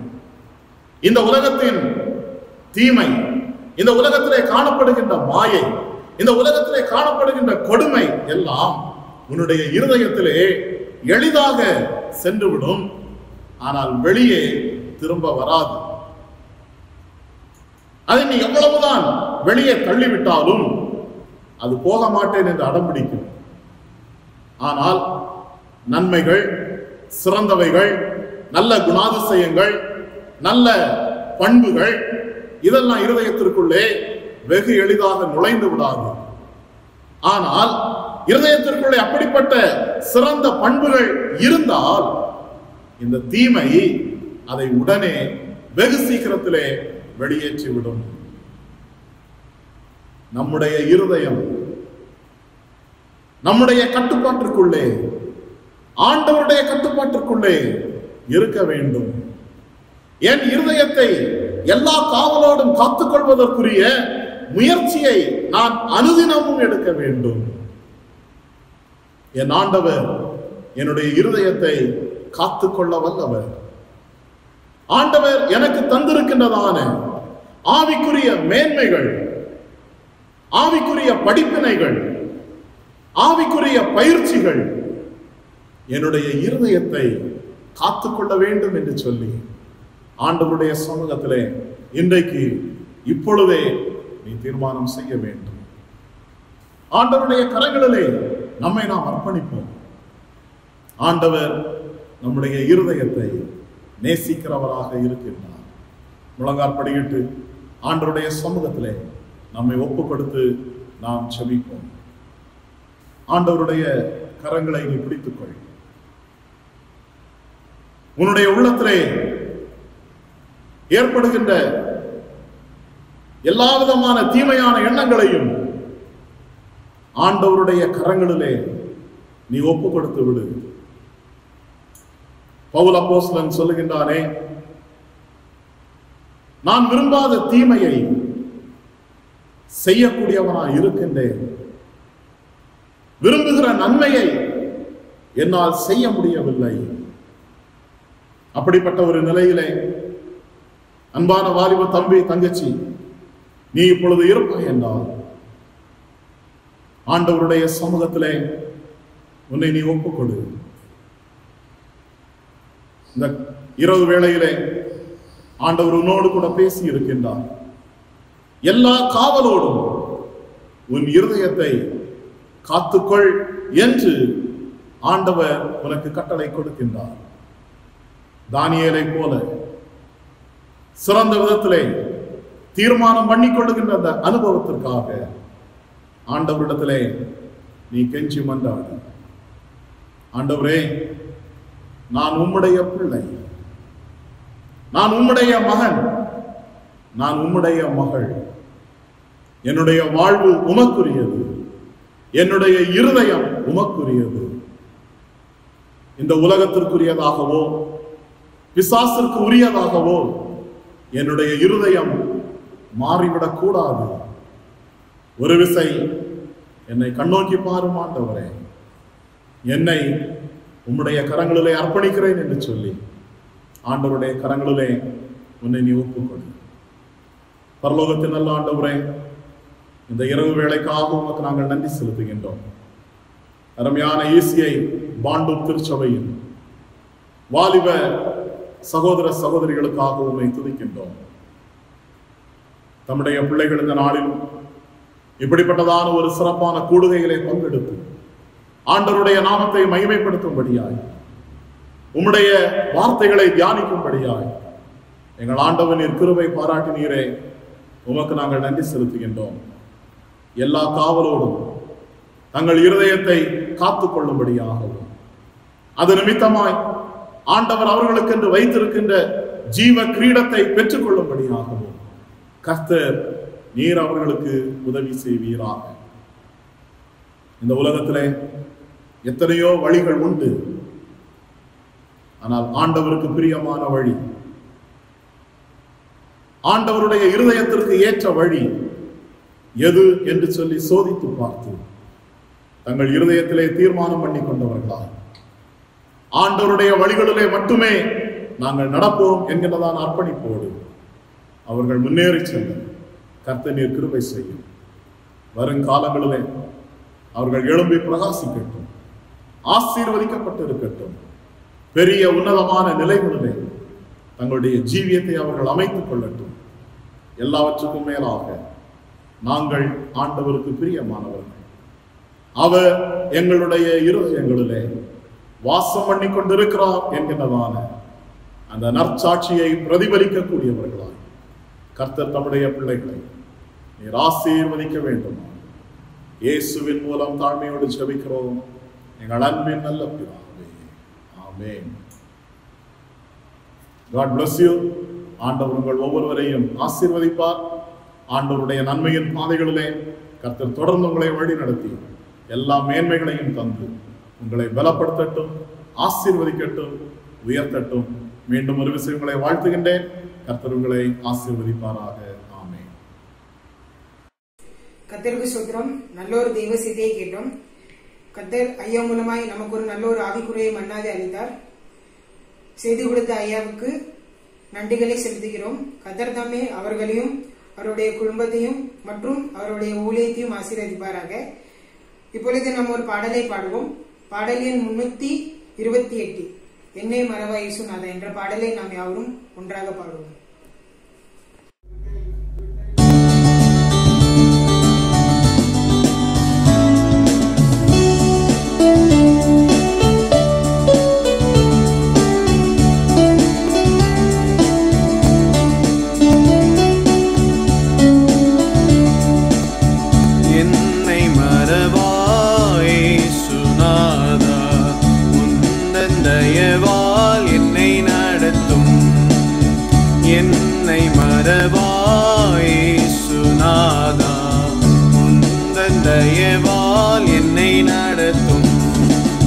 வல்ல ஜீவ வாக்குத்தத்தங்கள் வரைந்தனக்காய்ந்ததாலே ஸ்தோத்திரம்.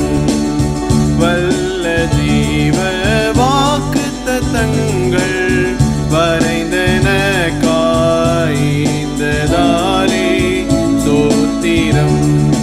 ஆபத்திலே அரும் துணையே, பாதைக்கு நல்ல தீபமிதே. ஆபத்திலே அரும் துணையே, பாதைக்கு நல்ல தீபமிதே. என்னை மறவாய் இயேசுநாதா, உந்தன் தயவால் என்னை நடத்தும். பயப்படாதே வலக்கரத்தாலே பாதுகாப்பேன் என்றதாலே ஸ்தோத்திரம்.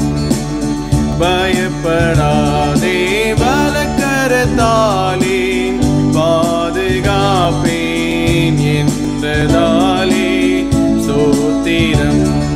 பாசம் என் மேல் நீ வைத்ததினால் பறிக்க இயலாய்தவரும் என்னை. பாசம் என் மேல் நீ வைத்ததினால் பறிக்க இயலாய்தவரும் என்னை. என்னை மறவாய் இயேசுநாதா, உந்தன் தயவால் என்னை நடத்தும். தாய் தன் சேனையை மறந்து விட்டாலும் மறவேன் உன்னை என்றதாலே ஸ்தோத்திரம்.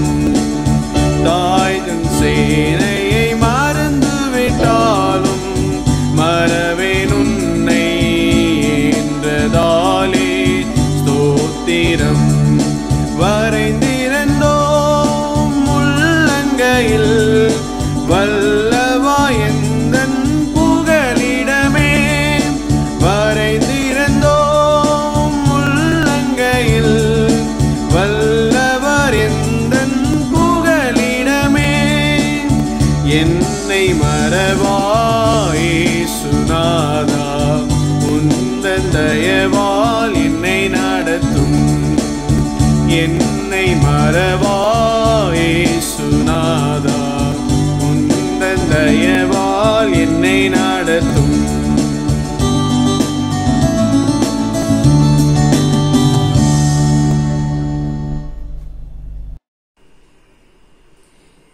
இப்பொழுது ஒரு ஸ்பெஷல் ஸ்பீச் மற்றும் நன்றி உரை சகோதரி ஆலிஸ் அவர்கள் அளிப்பார்கள். இயேசு கிறிஸ்துவின் நாமத்தில உங்க அனைவரும் பெரகா யூத் ஃபெலோஷிப்ல இருந்து நன்றிகள் தெரிவித்துக் கொள்கிறோம். எல்லா வாலிபர்கள் இந்த ஸ்பெஷல் ப்ரோக்ராம் அரேஞ்ச் பண்ண உதவி செஞ்ச நம்ம சர்ச் போதகர் மற்றும் கமிட்டி அவங்க எல்லாருக்கும் யூத் சார்பாக நன்றிகள் தெரிவித்துக் கொள்கிறோம்.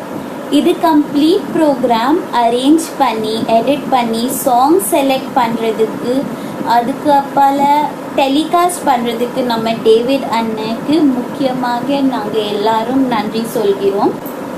எல்லா யூத்ஸ்க்கு ஃபோன் பண்ணி அவங்க எந்த பார்ட்ஸில் கம்ஃபர்டபுள் இருக்காங்க அந்த பார்ட்ஸ் கொடுத்து அதுக்கு அப்பால ரெகுலர்லி ஃபோன்ஸ் மெசேஜஸ் பண்ணி பூஸ்ட் பண்ணி மோட்டிவேட் பண்ணி இது எல்லாம் ஆர்கனைஸ் பண்ணதுக்கு நம்ம யூத் சார்பாக ராபின் டைட்டஸ் அன்னைக்கு ரொம்ப ரொம்ப நன்றி.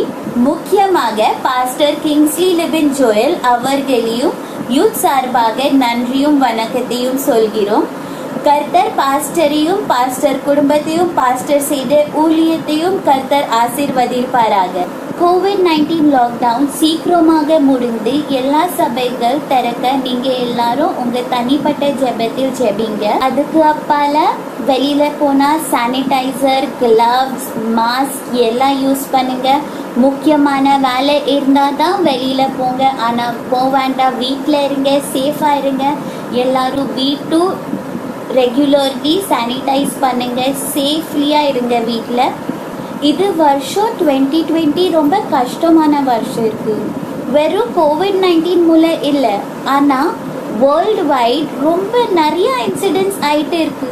அதுக்காக நாங்கள் எல்லாரும் வீட்டில் இருந்துட்டு ஜெபம் செய்யணும். தனிப்பட்ட ஜெபத்தில் வைங்க, அதுக்கு அப்பால குடும்ப ஜெபத்தில் வைங்க. ப்ரேயர் பண்ணிட்டு இருக்கணும், ரெகுலர்லியாக ப்ரேயர் பண்ணிட்டு இருக்கணும். நாங்கள் சர்ச்சுக்கு போனாலும் வீட்டில் இருந்துட்டு பைபிள் வாசிக்கணும், ரெகுலர்லி ப்ரேயர் பண்ணணும். ரெகுலர்லி நாங்கள் எல்லாம் யூத்ஸ் பிலீவ் பண்ணுறோம், ப்ரேயர்னால தான் இது எல்லாம் நாங்கள் எல்லாரும் ஜெயிக்க முடியும்.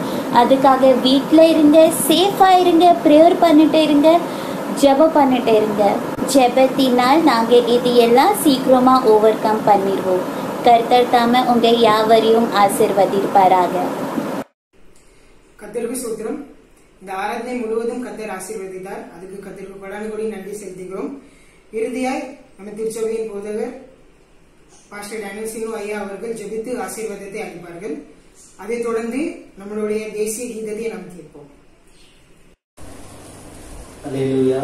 கர்த்தருடைய பரிசுத்த நாமம் மகிமைப்படுவதாக. சிறப்பான செய்தி கொடுத்த ரெவரண்ட் எஸ் கிங்ஸ்லி டிபியோர் ஜோயல் அவர்களுக்கு, மதிப்புக்குரிய ரெவரண்ட் எஸ் கிங்ஸ்லி டிபியோர் ஜோயல் அவர்களுக்கு வாலிபர் ஐக்கியத்தின் சார்பாக, சபையின் சார்பாக அவர்களுக்கு வாழ்த்துக்களை தெரிவித்துக் கொள்கிறோம். தொடர்ந்து ஐயாவுடைய ஊழியர்களுக்காக குடும்பத்திற்காக ஜெபித்துக் கொள்ளும்படியாக நன்றி ஜெபித்துக் கொள்ளும்படியாக அன்போடு நான் கேட்டுக்கொள்கிறேன். இந்த நிகழ்ச்சியில கலந்து கொண்ட ஒவ்வொரு வாலிப பிள்ளைகளையும் சபையின் சார்பாக வாழ்த்துகிறேன். கர்த்தர் தொடர்ந்து எல்லா காரியத்திலும் பிள்ளைகளை ஆசீர்வதிப்பாராக. இறுதியாக நாம் ஜெபம் செய்வோம். சர்வ வல்லமுள்ள தேவனே, உம்மை நாங்கள் துதிக்கிறோம், உம்மை நாங்கள் போற்றுகிறோம். அப்பா, இந்த பெராக்கா வாலிபர் ஐக்கியத்துக்காக உமக்கு நாங்கள் நன்றி செலுத்துகிறோம். அதனுடைய ஆண்டவரே தலைவர்களுக்காக, ஆண்டவரே காசாளருக்காக நன்றி செலுத்துகிறோம். வாலிப ஐக்கியத்தினுடைய சகோதர சகோதரிகளுக்காக நாங்கள் நன்றி செலுத்துகிறோம். அவங்க எடுத்த முயற்சிகள் ஆண்டவரே ஒவ்வொருவரையும் கர்த்தர் ஆசீர்வதிக்கும்படியாக நாங்கள் ஜெபிக்கிறோம். ஆண்டவரே, இந்த நாளில் கூட சிறப்பு செய்தி கொடுத்து ஆண்டவரே ரெவரண்ட் கிங்ஸ்லி ஆண்டவரே லிபியோ ஜோயலுக்காகவும் நாங்கள் நன்றி செலுத்துகிறோம். அவருடைய அன்புக்காக நன்றி ராஜா. ஆண்டவரே உடைய வார்த்தையின்படியாக எல்லாரையும் கர்த்தர் ஆசீர்வதிக்க போவதற்காக நன்றி. தொடர்ந்து வாலிபர்களுடைய வாழ்க்கையை கர்த்தர் ஆசீர்வதிங்க, அவருடைய எதிர்காலங்களை ஆசீர்வதிங்க. ஆண்டவரே தங்களுடைய இருதயத்தை அவர்கள் காத்துக் கொள்ளும்படியாக, ஆண்டவரே அப்பா தங்களை சுத்தவான்களாக காத்துக் கொள்ளும்படியாக கர்த்தர் அனுகிரகம் செய்யும்படியாக நாங்கள் ஜெபிக்கிறோம்.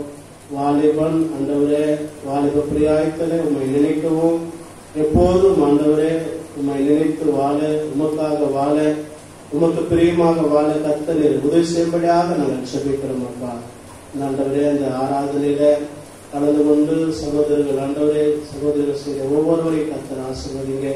எல்லாரையும் நாங்கள் நம்முடைய குடும்பங்களை கர்த்தர் ஆசீர்வதிக்கும்படியாக நாங்கள் ஜெபிக்கிறோம். கிறிஸ்தவின் மக்களையும் கர்த்தர் ஆசீர்வதிங்க.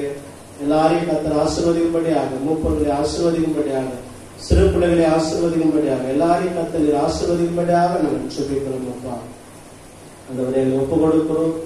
தொடங்கும் முதல் முடிவரும் இந்த ஆராதனையிலே உடைய கிருபை பிரசனம் தங்கிறதுக்காக நன்றி.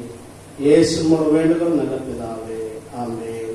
கர்த்தருடைய ஆசீர்வாதத்தை நாம் பெற்றுக்கொள்வோம். நம்முடைய கர்த்தராக இயேசுவின் கிருபையும் பிதாவாகிய தேவனுடைய அன்பும் பரிசுத்த ஆவியானவருடைய ஐக்கியமும் சிநேகமும் வழிநடத்தலும் என்றென்றைக்கும் விசேஷமாக வாலிப பிள்ளைகளோடு அனைவரோடு கூட தங்கியிருப்பதாக. ஆமென். என் ஆத்துமாவே கர்த்தரை ஸ்தோத்திரி, என் முழு உள்ளமே பரிசுத்த நாமத்தை ஸ்தோத்திரி. என் ஆத்துமாவே கர்த்தரை ஸ்தோத்திரி, கர்த்தர் செய்த சகல உபகாரங்களையும் மறவாதே. ஆமென். கர்த்தர் உங்களோடு கூட இருப்பாராக, சமாதானத்தோடு கூட இருக்கிற அன்பு செய்வாராக. ஆமென். எல்லா வாலிப பிள்ளைகளுக்கும் சபை மக்களுக்கும் சுதந்திர தின வாழ்த்துக்களை தெரிவித்துக் கொள்கிறோம். கர்த்தர் உங்களை ஆசீர்வதிப்பாராக. God bless you.